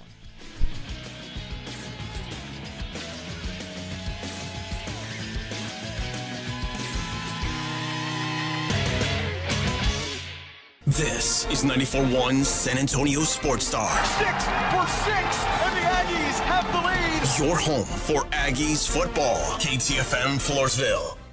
This is the story of the one.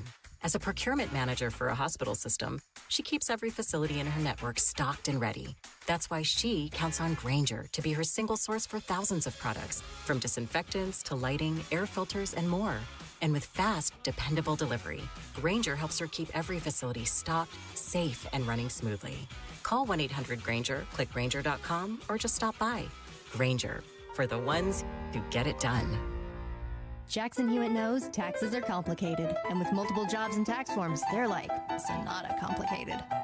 Our no surprise pricing keeps things simple. Jackson Hewitt does your taxes for only $149 or less. And since we know all the new tax codes, you could get thousands back. So what are you waiting for? Hurry. File with Jackson Hewitt today for only $149 or less, guaranteed.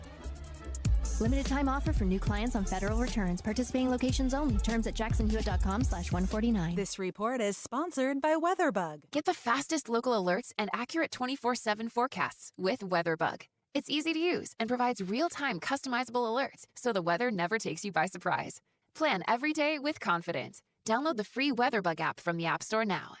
Injuries happen, and when they do, skip the ER and get to the Ortho Now Injury Clinic by TSAOG Orthopedics and Spine. Ortho Now provides walk-in care for injuries like broken bones, dislocations, sprains, and strains. Conveniently located in the Quarry area with extended hours Monday through Saturday with on-site x-ray casting and bracing, Ortho Now has everything you need to treat your injury, and best of all, no urgent care or emergency room copay. Learn more online at tsaog.com.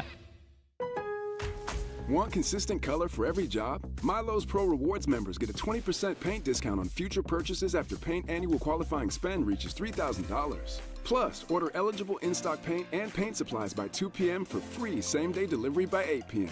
Improving is easy at Lowe's. Excludes spray paint and mist tints. More exclusions, terms, and conditions apply. Subject to change. Details at Lowe's.com/terms. Same-day delivery valid in select zip codes. Subject to driver availability. Details at Lowe's.com/same-day delivery. Progressive knows there are some surprisingly expensive things in life, like rugs. And people say a rug would really bring the room together. And sure, you don't know what that means, but it sounds important. Suddenly you're using words like jute and sisal. Then you see the price and lose it, because how can the thing you walk and spill on cost so much? So you devote your life to taking down Big Rug. But then you remember that switching your home and auto to Progressive could save you hundreds. So, looks like Big Rug is safe. For now. Progressive Casualty Insurance Company, affiliates, and other insurers. Not available in all states. Hi, my name is Jason Thompson. For the past 32 years, I've represented San Antonians injured in auto accidents. I'm a second-generation attorney here in town. My father, Bob Thompson, has practiced law here in San Antonio for more than 50 years, and I learned how to practice law from him. I learned what it means to be asked to represent a client and the tremendous honor and obligation that comes with being someone's attorney. And here's what that means for you. If you call my office, I will be the one you speak to. I will be your attorney, not a staff member or a junior lawyer. 2, I have one rule in my office. If my client's happy, I'm happy. 3, relationships. A good one is built on communication, honesty, and time. I like talking to my clients. They're the only reason I go to work every day, and each is very special and very much appreciated. If you or a family member has been injured in an auto collision, please call me. My name's Jason Thompson. My number is 210-900-0400. That's 900-0400. Or you can go to my website, alawyerforus.com. Big games, weekend trips, last-minute plans. That's why Bluebonnet Bunkin' Biscuits is opening their doors to new furry family members this month. With over 6,000 feet of indoor play space, 5 outdoor play yards, and fully trained staff supervising your pup's every move, your dog stays happy, safe, and active while you're away. Add grooming, training, and special one-on-one time to make every day, every stay unforgettable. Call 210-750-1298 today. Bluebonnet Bunkin' Biscuits. SportsCenter is brought to you by Buyers Barricades, the Texas authority in barricade rental. BuyersBarricades.com. 94.1 San Antonio Sports Star traffic from News Talk 550 KTSA. Good morning and heads up on 410 eastbound at Nacogdoches, north side of town. Get reports of a stall, left lane blocked. On I-10 eastbound 35 to Probat, that's starting to fill in and slow down. Also noticing delays 410 northbound Ray Ellison to Medina Base Road and on 410 southbound from 35 to Perrin Vital. Got that ongoing road work downtown. Might slow you down. 35 lower level southbound between 37 to I-10. That is closed. I'm Debbie Alcacer, KTSA, Time Saver Traffic. San Antonio's Sports Center. In the NBA, the San Antonio Spurs returned home and they continued cooking. They crushed the Detroit Pistons 121-106. Wemby went nuts. He had 38 points, 16 rebounds, and 5 blocks to lead the way. De'Aaron Fox added 29 also in the win. They're going to be back to work tonight as they welcome in the Clippers. With a late tip-off, it's set for 8:30 at the Frost. In the NFL, the Texans have restructured cornerback Derek Stingley Jr.'s contract, freeing up to $16 million in salary cap. But they spent that money right afterwards. They extended 5-time Pro Bowler defensive end Danielle Hunter. He's got a 1-year, $40 million deal that's fully guaranteed. And finally, big news out of Buffalo. They addressed their need at wide receiver. They traded for Bears wideout DJ Moore. The Bills get Moore in a 5th-round pick this year while sending Chicago their 2nd-rounder in return. I'm Rob Thompson for 94.1 San Antonio Sports Star. From the studios of San Antonio Sports Star, reaching more sports fans than any station in South Texas. Welcome to the Morning Huddle with A.J. Hoffman and Rob Thompson. This is 94.1 San Antonio Sports Star.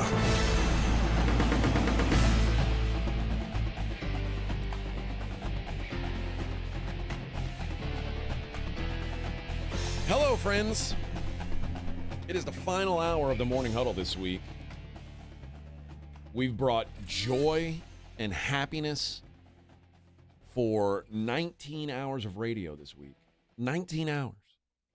And we brought some joy and some happiness to just about everybody. Yeah. That's what we do. Happier. That's what we do. And we're going to do it for one more hour this week, and then we're going to go our separate ways.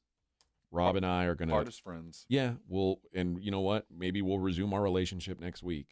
But Rob and I need some time apart. It's nothing sad. No, it's just you got to exhale and inhale. Yeah. Sometimes we need a break from each other.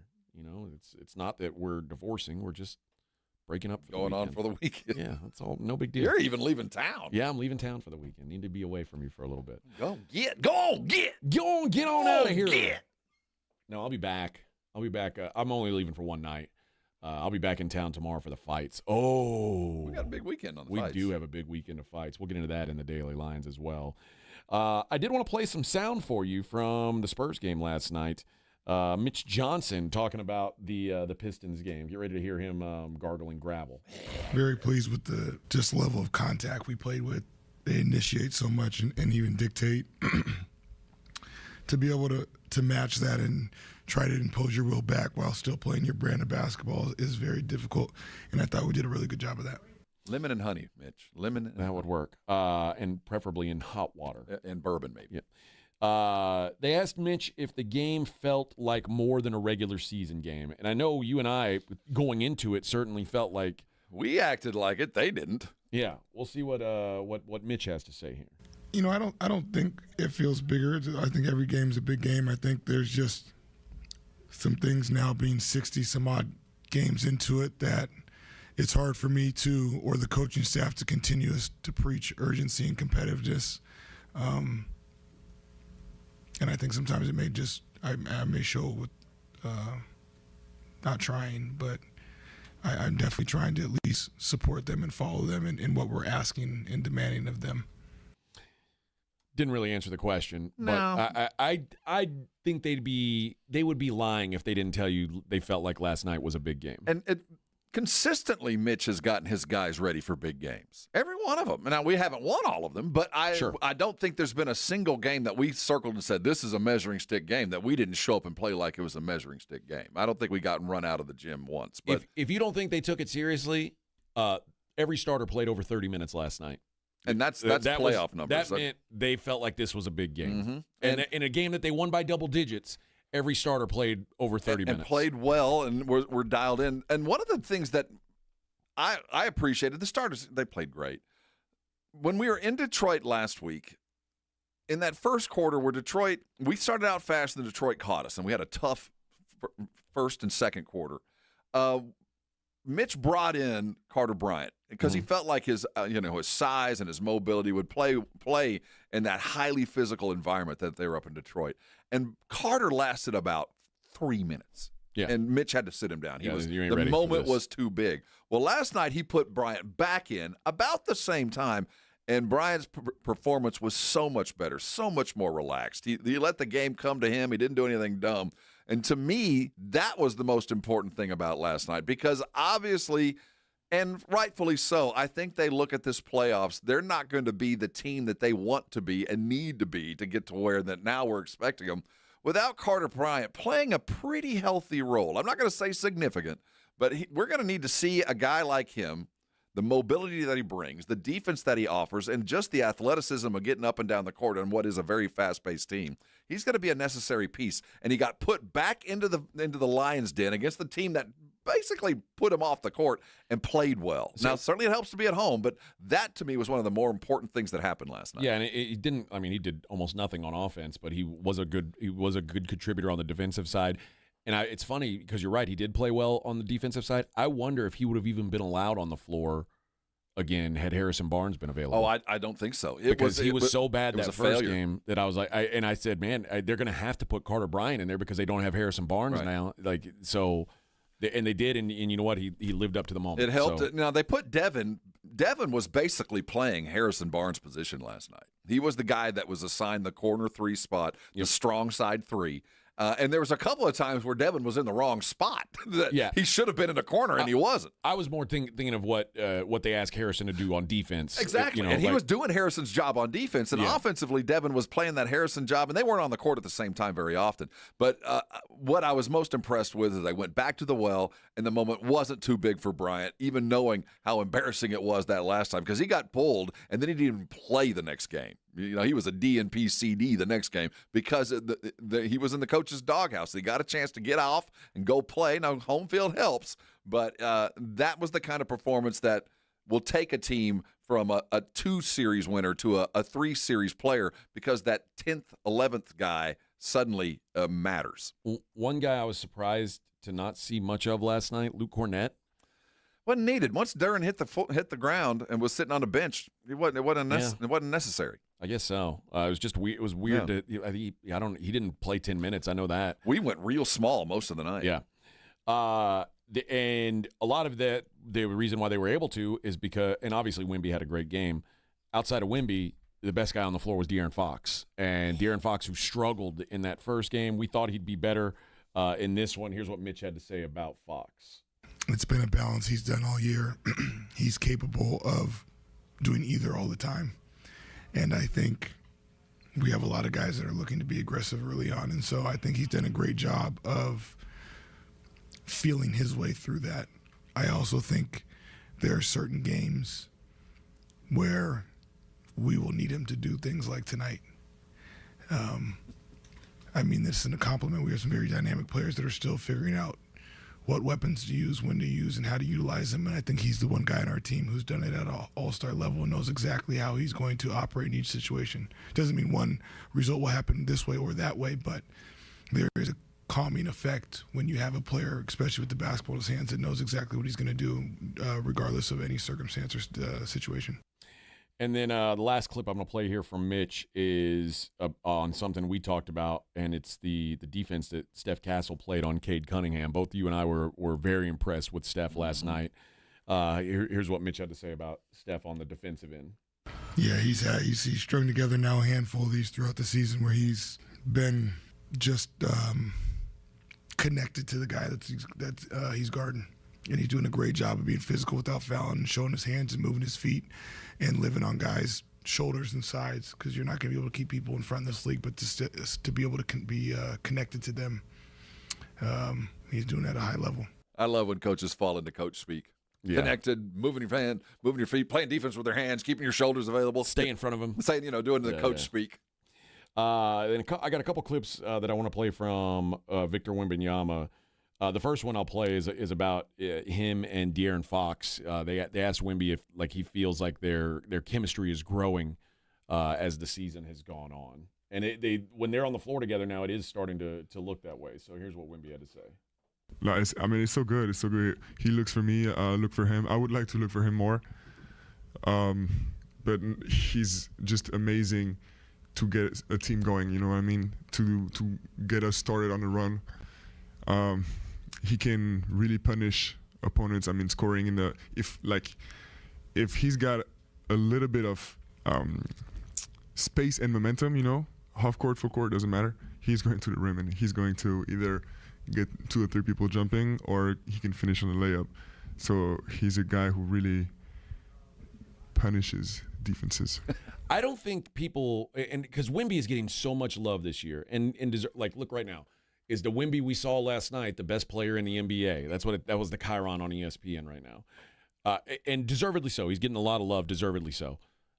I don't believe Wemby would be where he is right now if the Spurs hadn't added De'Aaron Fox. Oh, I have no doubt in my mind. I hope he understands that too. I think he does, and I hope the fans do, because I remember this offseason when fans were like, De'Aaron Fox, well, it was a waste, bad decision. Like, De'Aaron Fox is so freaking good, man. He takes so much pressure off you because he can dominate for 90 feet. I mean, he's good from rim to rim, and when he's shooting like he was last night, you can't defend him, and he can be. He's not always a willing passer, but when he's got that willing pass game going, when he will find you on the edge, dude, it's exactly why we are 5th in the league in pace. We want to run because he's good doing that. And when we have to play, it's hard to say that we play small ball because we don't, but we run a smaller than average team if you take the Wemby 7'5" out of it. When we're running 3 guards that are all 6'6", 6'7", that means you got to be fast-paced. You can't be in one place for very long. And De'Aaron is the sole reason we're good at that.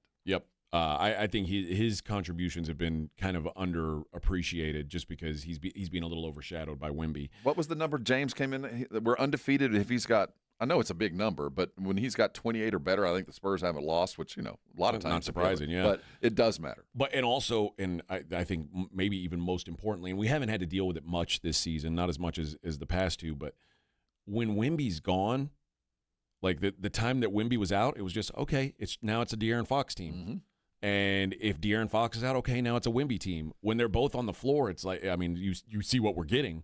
But De'Aaron Fox gives you hope that if Wemby rolls an ankle tomorrow and has to miss 2 weeks, he can go get it. It's not the end of the world. Mm-hmm. You know what I mean? And most teams, we've talked about it, most teams can't deal with that. Like when Oklahoma City loses Shea, it's like, oh my God, they're just a bunch of guys. Just average. When the Nuggets don't have Joker, it's like, yeah, they're okay. Like the Spurs can still be a great team without their best player, and not many teams in the league can be that. It helps. It really does. I mean, it takes so much pressure off of Wemby to have to be the guy all the time. And I want him to feel like he needs to be the guy, but Coach can play a game where he's not.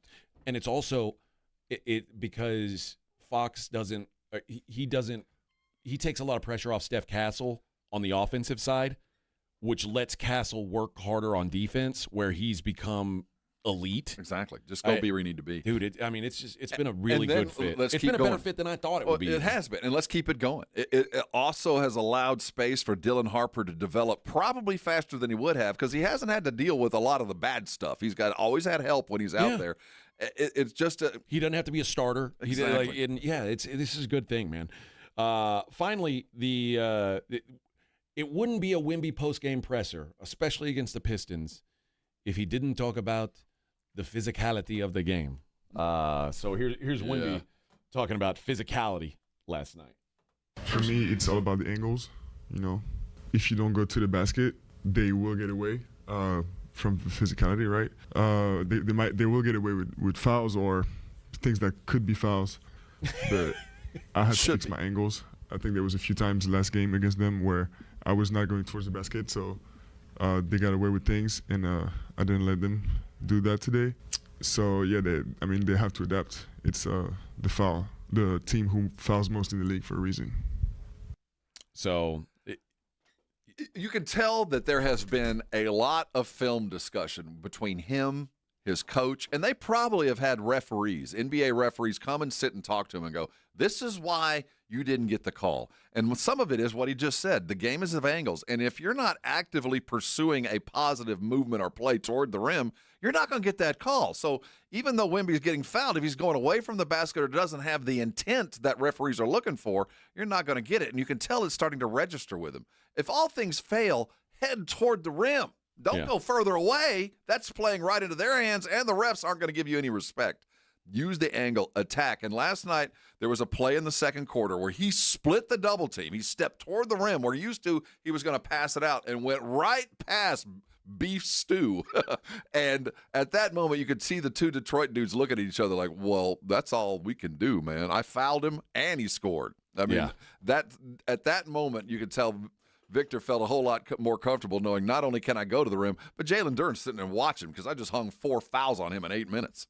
Claymore says, "Sir, Oklahoma City was at 8-4 without SGA." Well, yeah, 8-4, and that's 8-4. Quick math. That's 66% winning percentage. That's awesome. Now consider that they win 80% of their games when he's on the floor. It's all relative. I mean, it's not like they turned into a bad team. It's just they became mortal when he wasn't out there. 8-4 is not bad, but it's not winning 80% of your games like they do when he's on the floor. We could just point to the game here where they sat all those dudes down. They got boat raced. Yeah. C-Note says this is the deepest team we've had since 2014 or 16. I'd say as far as bodies, we're deeper. I think so. I don't remember. I don't think the Spurs title teams had this kind of depth. No, bodies, we can legitimately go 9 deep and not be overly concerned. Yeah, this is they have built something nice here, man. And maybe I was, in hindsight, maybe I was wrong about saying the Spurs should have been willing to give up some young players to get a Giannis to start their window early. They saw it before we did. Because the window's now, clearly. All right, let's. And the funny thing is, Giannis is more gettable than ever. Now he's cheaper than he was. Yeah, can they trade Carter Bryant for Giannis? He's a comer. Look at him last night. See that dunk? How about Harrison Ingram for Giannis? You interested in that? Lindy Waters is shooting well too. Kelly Olynyk and a first deal.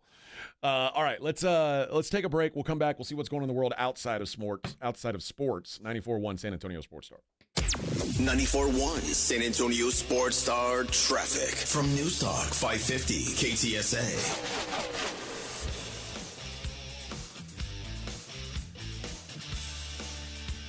Good morning. As you head into your midday commute on 35 southbound Austin Street to St. Mary's, that's rolling stop and go. We've got a wreck at I-10 eastbound at Wurzbach taking up a left lane. On Highway 90 westbound, that off-ramp to General Hudnell, that wreck has the left off-ramp blocked. Now, if you guys see something we're not talking about, call us on the traffic tip line so we can check it out at number 210-785-2601. I'm Debbie Alcacer, KTSA, Time Saver Traffic. Mellow Mushroom has the best pizza in San Antonio. Mellow delivers the best pizza experience with their delicious dough, premium ingredients, and unique flavors. Delivering a higher order of pizza is the standard. If Mellow can make a pizza this delicious, imagine what they can do with munchies, greens, calzones, and burgers. Mellow Mushroom has San Antonio's best happy hour with food specials and half-off adult beverages. Mellow Mushroom is at 1604 in Stone Oak Parkway. Hang with friends, watch the game, and mellow out at Mellow Mushroom. Evan Cohen here. In life, as in sports, the pros make it look easy. That's why pro golfers like Jason Day, Ben Griffin, and Patton Kazire trust the pros in lawn care. True Green. They have the experience and expertise to give you a lawn worthy of the PGA Tour. And since True Green does the work for you, you get more free time, or more tee times. So stop stressing over your lawn and start loving it. Sign up now at TrueGreen.com because nobody makes it easier to get a golf course quality lawn than True Green, the official lawn care treatment provider of the PGA Tour. This report is sponsored by Text Now. Other wireless carriers tell you when to pay. Text Now asks, what do you need? It's app-first phone service without commitments, credit checks, or a carrier attitude. Built for people who stopped asking for permission. Download today. The largest gun show in San Antonio is at the Shriner Auditorium this weekend. Texas Gun Shows is open today, 4 to 7 p.m., 10 a.m. to 5 Saturday, and then 10 a.m. to 4 Sunday. Texas Gun Shows is at the Shriner Auditorium on 1604 today through Sunday. I'm Boomer Esiason. My mom died from cancer. She was only 37 years old. She didn't have life insurance, and that was devastating for my family. That's why having life insurance is so important to me. Ethos makes it fast and easy. Get a quote in seconds, apply in minutes, and get same-day coverage. You can get up to $3 million in coverage with no medical exam. Get your free quote at ethos.com/play. That's ethos.com/play. Paid spokesperson. Time spent on application may vary. Online health questions required. Do you read more about your team in the off-season than in the season? Does your game day outfit include a brown bag with eye holes? Then you may be a fan of a BST or bad sports team. Luckily, when you bundle your home and auto insurance with Progressive, you're protected. Because seeing your painted face in the rearview mirror after a loss isn't just depressing. It's distracting. Visit Progressive.com today. Progressive Casualty Insurance Company, affiliates, and other insurers. Covered subject to policy terms. Not available in all states or situations. This is the story of the one. As a procurement manager for a hospital system, she keeps every facility in her network stocked and ready. That's why she counts on Grainger to be her single source for thousands of products, from disinfectants to lighting, air filters, and more. And with fast, dependable delivery, Grainger helps her keep every facility stocked, safe, and running smoothly. Call 1-800-GRAINGER, click Grainger.com, or just stop by. Grainger, for the ones who get it done. You're listening to the Morning Huddle with AJ Hoffman and Rob Thompson. Gotta make my mind up. Which seat can I take? It's Friday. Gotta get down on Friday. Yes, Rob. We're all looking forward to the weekend. Bus is about to leave the station. Everybody's looking forward to the weekend, partying. Yeah! I think I'm going to do some burn-ins this weekend. Ooh, that sounds tasty. Party for the weekend. That sounds tasty. Sounds good, doesn't it? You know what pissed me off? I was very disappointed. I'm driving up to Dallas after our show on Tuesday next week, and I was like, "Ooh, I'm going to knock something off my barbecue list." You can't stop in Belton. You can't stop anywhere on a Tuesday. Oh, that's right. Every barbecue place is closed day off, that's on right. Tuesdays. It's so annoying. It used to only be Mondays, and now they've switched it to Monday, Tuesdays. Like, they take their weekend on Monday and Tuesday. What's that place in Waco where you can get the gut pack? Vitex? I don't know. I don't know what that is. I've never had that. It's not the best barbecue, but they've got a good packet, a good drive-through. It's called the Gut Pack or the Gut Pack Vitex Barbecue. Is that it? Yeah, that's what it says here. The Gut Pack. Is it there? Did they list it? Yeah. Yeah. What is a Gut Pack? A lot.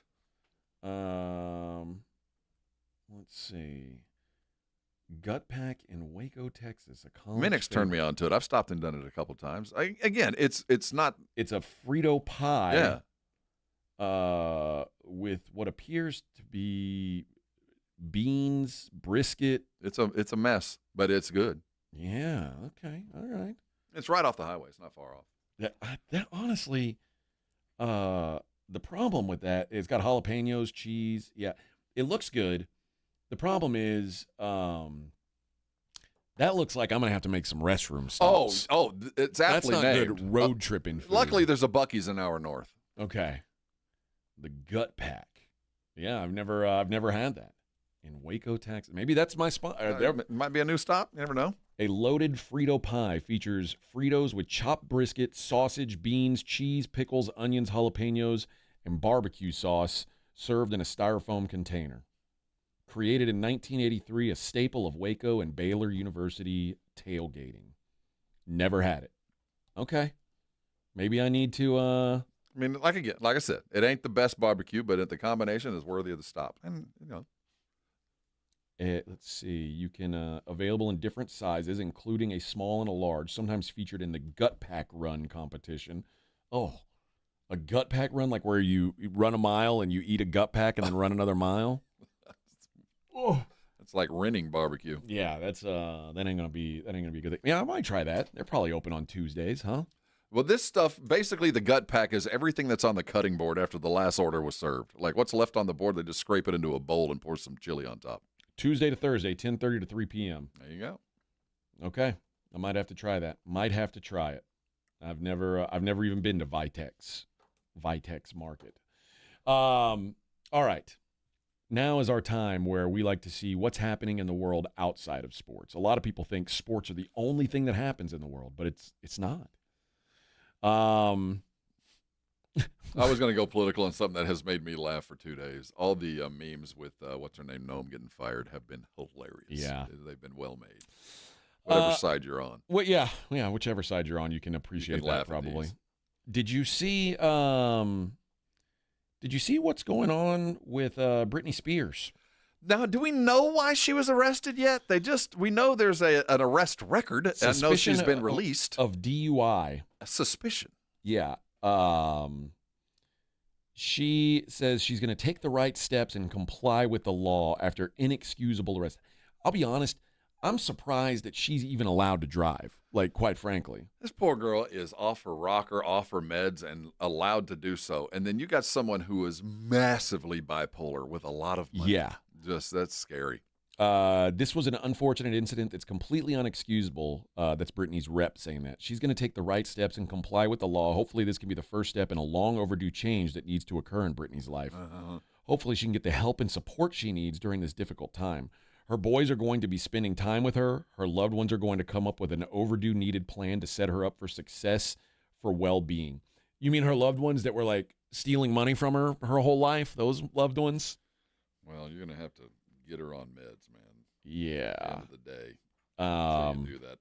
I will stand by this. This is going to be a sad end. There's almost no doubt. I mean, this is going to be. There's every major news outlet already has her obit written.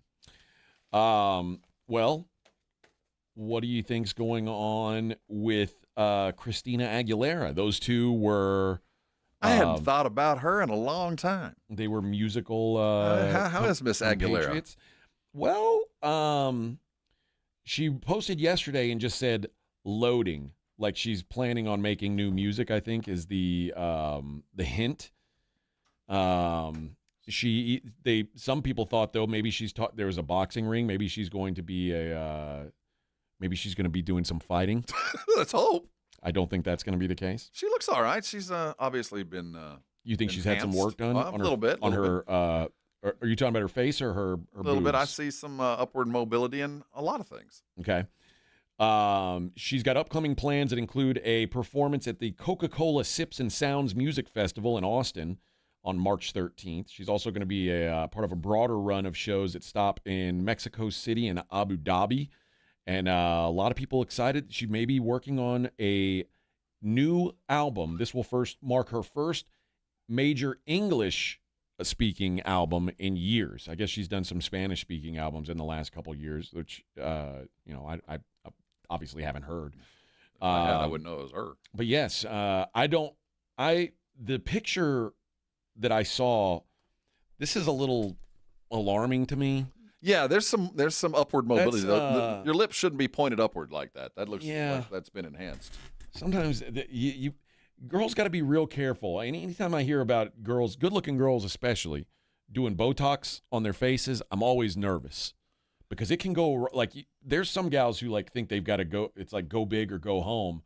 It doesn't have to be that way. You end up looking like Skeletor with lips. You could just like if you want to get a little plumping, okay. I'm not opposed to a plumping. So how long ago was Genie in a Bottle? What was that? What year that was that? Like 1998, 99 maybe. She's held together pretty well. I'll give her some Not too credit. bad. She's held together better than Britney. Yeah, I mean they were coming up around the same time, like I said. So it's hard to when you look at her and you look at where Britney's at. Okay, yeah, I'd probably gone the Christina route as well. Apparently, she's like an incredible bitch. Like she's. I think that might go without saying, but but considering the diva-ness that she's being compared to, yeah, that's a compliment. Yeah, there's people who are like talk about her, how she treats like the people that work for her and stuff. Like the person who brings her food every day, she like just bullies them. Like I don't know. I mean, she's sold 43 million records worldwide and has been recognized by Rolling Stone as one of the 100 greatest singers of all time. Wow. All right. Remember when she made that burlesque movie? What was that? Lady Marmalade. Yeah, that was the name of that. Lady Marmalade. Moulin Rouge That's was the name of the Remember, movie. Moulin Rouge. Yes. Andrew Tate is being held in a detention center, trying to get to Dubai, apparently to prove some kind of point.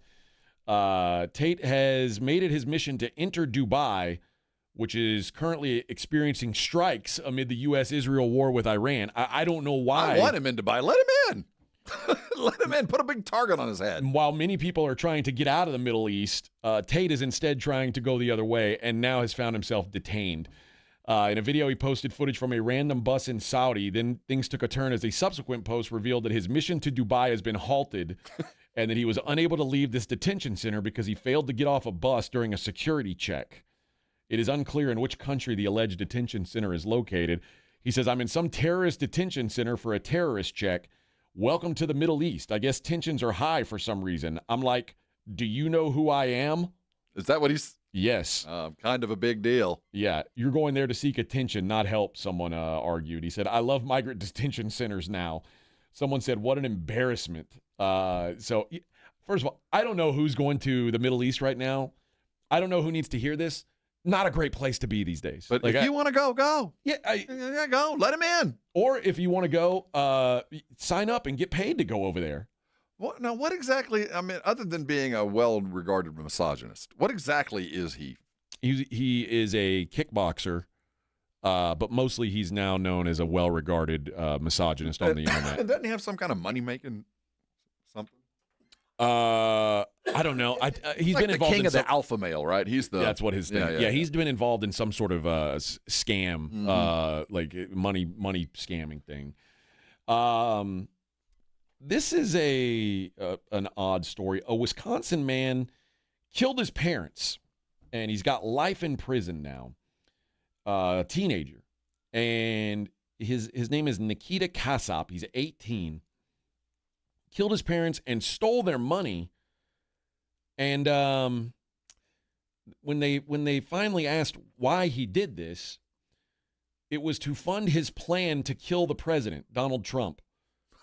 He was going to drop a bomb with a drone with his parents' money. So that was his plan. Like, I'm going to kill my parents, take their money, and then drop a bomb with a drone on the president. At least he had a plan. He shot his mom and stepdad. Prosecutors ended up so he was pleaded guilty to 2 counts of first-degree intentional homicide. They dropped the other 7 charges, including 2 counts of hiding a corpse and theft. But they said the only question the judge said was, is he going to be made eligible for parole at some point? The judge said the offenses are horrific and inexplicable, and ultimately handed down 2 life sentences with no chance at extended supervision, which is what the Wisconsin court system calls parole. So they said no parole. Put you under the jail. He said, I don't have a crystal ball that would tell me if you would ever change. So I find he's not eligible for extended release because I don't know when and if and whether a profound and significant change can occur. So he ended up with $14,000. That'd have been a decent drone. I don't know. I don't know if you can get a good drone. I don't know what the drones go for. A bomb drop-in drone? I think you need to have a better drone. You have to be on the dark web. It can't be like one of those that you have like a little joystick. No, it's got to be like a big time. Like I don't know. You have to like hijack one of those Amazon drones. Right. But even then, like how big of a bomb could it carry? There's a lot of questions I have about the bomb part of this plan. But I mean, at least he was on his way. He was a man of action. He was a man of action. And as a parent, I'm not for what he did. He lived with the decomposing bodies for 2 weeks before he took his stepdad's SUV he took $14,000 in cash, jewelry, passports, not his passport, theirs, and his stepfather's gun and the family dog. He took with him. He was eventually arrested during a traffic stop in Kansas 4 days after he went on the run. So, but yeah, he was planning on buying a drone, and he had shared his plans with others, including a Russian speaker. They said that he wrote a manifesto calling for Trump's assassination and was in touch with several others about his plot to overthrow the government. The killing of my parents appeared to be, the killing of his parents appeared to be an effort to obtain the financial means and autonomy necessary to carry out his plan. That's what the warrant said. Dastardly plan. Yes. Well, so goodbye and good riddance. And then he said his plan was to relocate to Ukraine. Also, like Andrew Tate, not a great place to be right now, sir. We'd have let you go without killing your parents. Yes. You could have gone without that. He said, so even while I'm in Ukraine, I'll be able to live a normal life, even if they found out that I did it. No, turns out no. You will not be able to live a normal life. You don't even get to keep your dog. No, the dog's in the care of the state. And what happened to your stepdad's passport? We got questions. All right, we've got one segment left, and the whole wide show. That's it. That's it for the whole week. We're going to take a look at the daily lines. It is the Morning Huddle 94.1 San Antonio Sports Star. 94.1 San Antonio Sports Stars Spring Golf Classic is back. Round up your foursome, your work crew, your weekend golf buddies, even the ladies, and get ready for a fun, laid-back day at the Golf Club of Texas. Monday, March 30th. Lock in a team for just $500 for a foursome, or jump in solo for $150 per player and spend the day talking trash, crushing drives, and laughing your way around the course. This isn't a stuffy golf club tournament. It's golf the way it should be.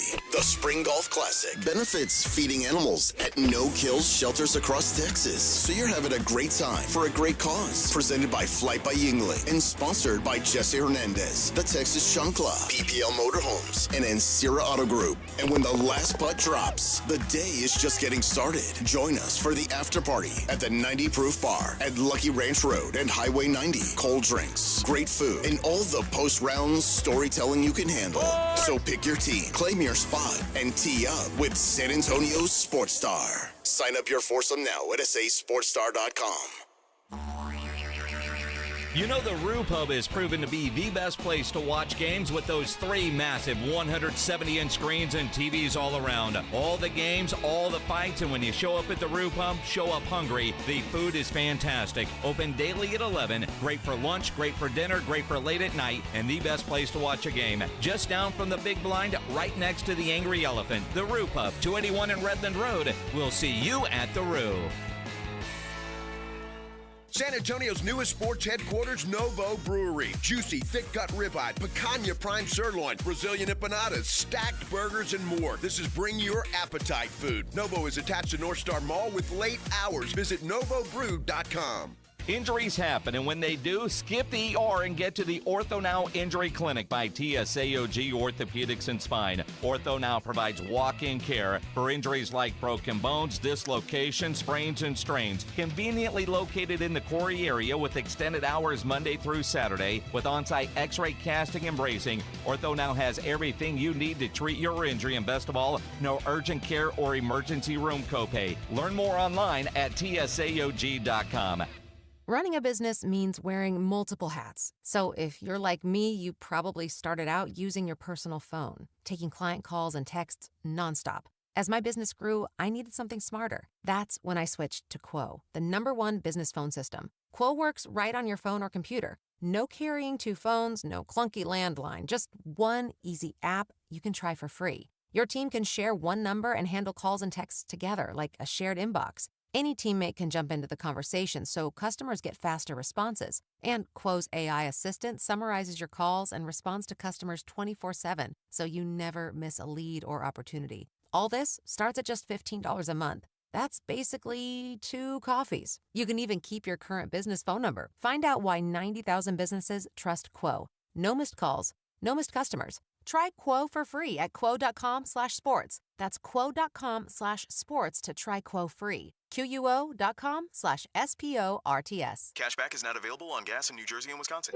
John, what are you doing? Get in my car. Why are you walking to work? Thanks, man. It's these insanely high gas prices. They are draining my bank account. I can't afford to drive anymore. Dude, don't walk. Just do what I do, because I never pay full price for gas anymore. I use the free Upside app that pays you cash back for every gallon of gas you buy. Wait, you're telling me you get paid cash when you buy gas with the Upside app? Yes, I get real cash back every time I buy gas. Does that actually add up to anything? I'll make around $200. Wow, that's serious extra cash. I'm downloading the free Upside app now. Download the free Upside app now to earn real cash back every time you buy gas. Use promo code SMART for an extra 25 cents a gallon bonus on your first tank. That's promo code SMART. You can cash out anytime right to your bank account, to PayPal, or an e-gift card for Amazon and other brands. Just download the free Upside app and use promo code SMART for a 25 cents a gallon bonus on your first tank. That's code SMART.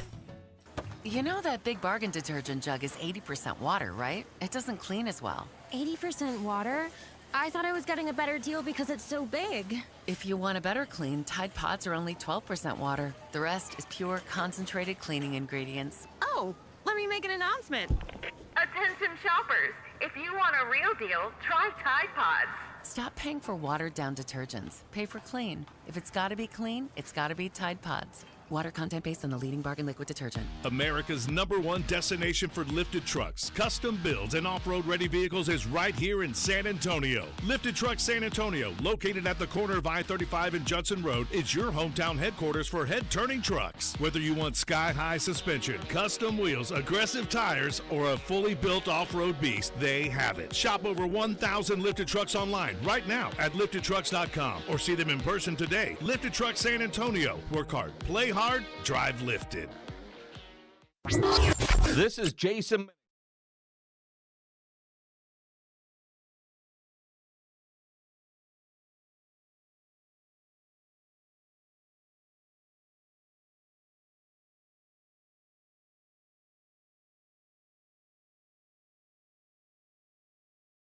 Oh! Hey, everybody! It's the Morning Huddle. Wrapping it up for the week. Rob's going to do some cooking.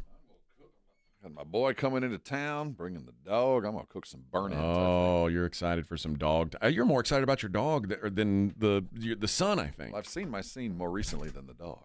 Okay. The dog was the ward of the court for a couple years. I took him in. Adopted and adapted. Yeah. Adopt, not Made him shop. Stronger. And you've missed this dog? I have. Now, Big sensei. Is this going to require your dog they can't to make an adjustment? Yeah, they can't be in the same room together. Okay. She knows how much I appreciate the dog, so they fight. Yeah, that's jealousy is an ugly thing, There's isn't cliques it? And who knows who. It's not pretty. Yeah, I hate when that happens. But well, good for you, man. Yeah, good I'm for looking you. forward to it. And you're headed to Houston for some fight action. Headed to Houston to call some fights. I'm going to be doing a little work, but I'll be back tomorrow tomorrow night because I've got to watch the UFC. UFC 326 coming our way, and the main event, Max Holloway and Charles Oliveira. Charles Oliveira, my former teammate, in fact. I met Charles Oliveira when he was 19 years old, right before he made his UFC debut, and since then he has become the all-time leader in finishes in UFC history. Did he have blonde hair then? He did not. He did not. And it was it was at a gym where I was like the only person who didn't speak Portuguese, so that was a little bit awkward. But it's the language of sport. Everyone can speak. So what does he weigh? About 130? 155. 155? Yep, that's the lightweight class. The odds for that one. Well, you know what? I guess I'll go ahead and hit the music. Let's take a look at the daily lines. It's the Morning Huddle's look at the daily lines with AJ and Rob on 94.1 San Antonio Sports Star. You covered, yeah! Max Holloway, Charles Oliveira tomorrow night. Max Holloway, a pretty heavy favorite here, minus 220 against Charles Oliveira, the former champion. Why is he a favorite? He is. They fought before. They fought about. God, it's probably been 10 years ago. Charles was a kid basically, and Max Holloway was already kind of at his peak. And Charles got hurt and hurt his neck in the fight, and they had to stop it. He was losing the fight anyway. But Charles has Charles since then became a world champion and was has obviously grown as a fighter. That middleweight fight, the Ritter, I know about him. Is he favored? He is a plus 210 underdog as well. Caio Bahalio, the favorite in that one, he's minus 250. If you like DeRitter, plus 210. If you like Oliveira, which I'll be on Oliveira, plus 170. Rob Font and Raul Rosas Jr. Raul Rosas got famous because he was the youngest kid in the UFC at one point. He was 18 years old in the UFC. He is minus 265. So, and there's a good fight between Gregory Rodriguez and Bruno Ferreira, a couple of Brazilians who look impressive in their short pants. They're a couple guys who look like they would be difficult to have a fight with. Gregory Rodriguez, a minus 175 favorite in that one. So some good fights tomorrow night if you're into that sort of thing. On the hardwood today, the Mavericks of Dallas almost got a win last night. They covered. did the job. They did everything right. They covered and lost. Yep, that's the way you're supposed to do it. Dallas, a 15.5-point dog tonight in Boston. I think they got it in them. Jason Tatum making his proud return. First of all, if you play daily fantasy, I would look for lower on pretty much every Jason Tatum prop because they're not going to throw him back out there and have him play 20 minutes. Oh. He's going to be on a very, very limited snap count. And when it's a star player, typically, people are like, "Oh, Tatum's back. He's going to ball out." Yeah, playing the Mavericks, they suck. My guess is Jason Tatum plays a very, very limited snap count is how I don't know what they call it, limited minutes. But so let's see what the numbers look like. This is on our prize picks. We have him at points, rebounds, and assists at 20.5. I don't think there's any way. Rebounds at 4. 3 points made at 2.5. Assists at 1.5. 7 rebounds. What about just points? Points, straight up points. Let's see what we have him here. They've got him at 14.5. Give me lower. Give me lower on. No. Sorry, I had that wrong. Damn it. They don't have him straight up on. Let me find it here. 15.5 points and steals, points and rebounds. So they have about a 13-point line is where they have. I think 13. he's under that. I don't think he scores double digits tonight. I can't. Given the scenario, first of all, how many minutes can you expect? Second of all, he's playing. Mr. Brown out there thinks he's the MVP. You think he's going to get up some shots? Come on. This is going to be – this alone, the relationship between these two is going to be very interesting to watch over these next couple of months because I truly believe that town's not big enough for the two of them anymore. It might not be. I really don't. Miami's at Charlotte. Charlotte, a 7.5-point favorite at home against the Heat. Dude, do we have Charlotte coming here in the next week, don't we? I cannot wait to see them a week from Sunday they'll be here. Concanipal is just a lot of fun to watch. Portland is at the Rockets tonight. Rockets are 6.5-point favorites in that one. The best game of the day features the New York Knicks headed to the Denver Nuggets. Wow, the Knicks have gone through a little bit of a gauntlet here lately. Yeah, they have. A tough schedule. And the Knicks road favorites at Denver. That tells you where Denver's at right now. Denver plus 1.5 on their home floor. Tells me Aaron Gordon is not back. No, but it also speaks to Nuggets have been vulnerable lately. I don't know that they should be dogs at home to the Knicks. I don't look at them like that. I'd be tempted to play the home underdog there. Pelicans are in Phoenix. Phoenix, a 6.5-point favorite in that one. The Indiana Pacers head out to L.A. to take on the Lakers. Lakers, 9.5-point favorites. We got one. He gets one more person, one more tech, right? And then he has to sit down? Yeah, that's the deal with Luka. I forget what the number is, but yeah, he's at butting 15. up against the magic number. I think 16 means you get to sit and watch. And Los Spurs, 7.5-point favorite. You might get a 7. Looks like 7s are about to start popping. Wow, so it's dipping. I thought it had grown by now. So the Spurs, 7.5-point favorites hosting the L.A. Clippers tonight. I've already made my case earlier in the show. I think Kawhi I think the Spurs win, but I think Kawhi has a good game. Kawhi is the kind of player, the pick-and-roll ball handler who has kind of chewed up the Spurs defensively. And Kawhi is about as good as it gets when it comes to doing that. So I think Kawhi gets his tonight. I still think the Spurs take care of business. A sandwich game here. This is one of those letdowns. This is after the game last night. By the way, you played a really physical game last night. If I were betting this game, I think I would bet the Clippers, just because again, you just went through a grinder against a team that beats on you.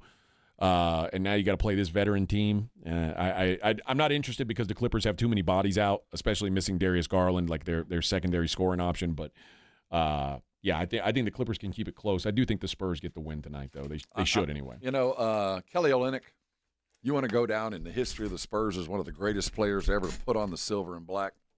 If you get put in, say, late in the third quarter, and Kawhi is just kind of running by. Don't do this. I'm just saying.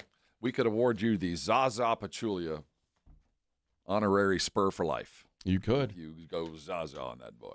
Just saying. Conference tournament play tonight.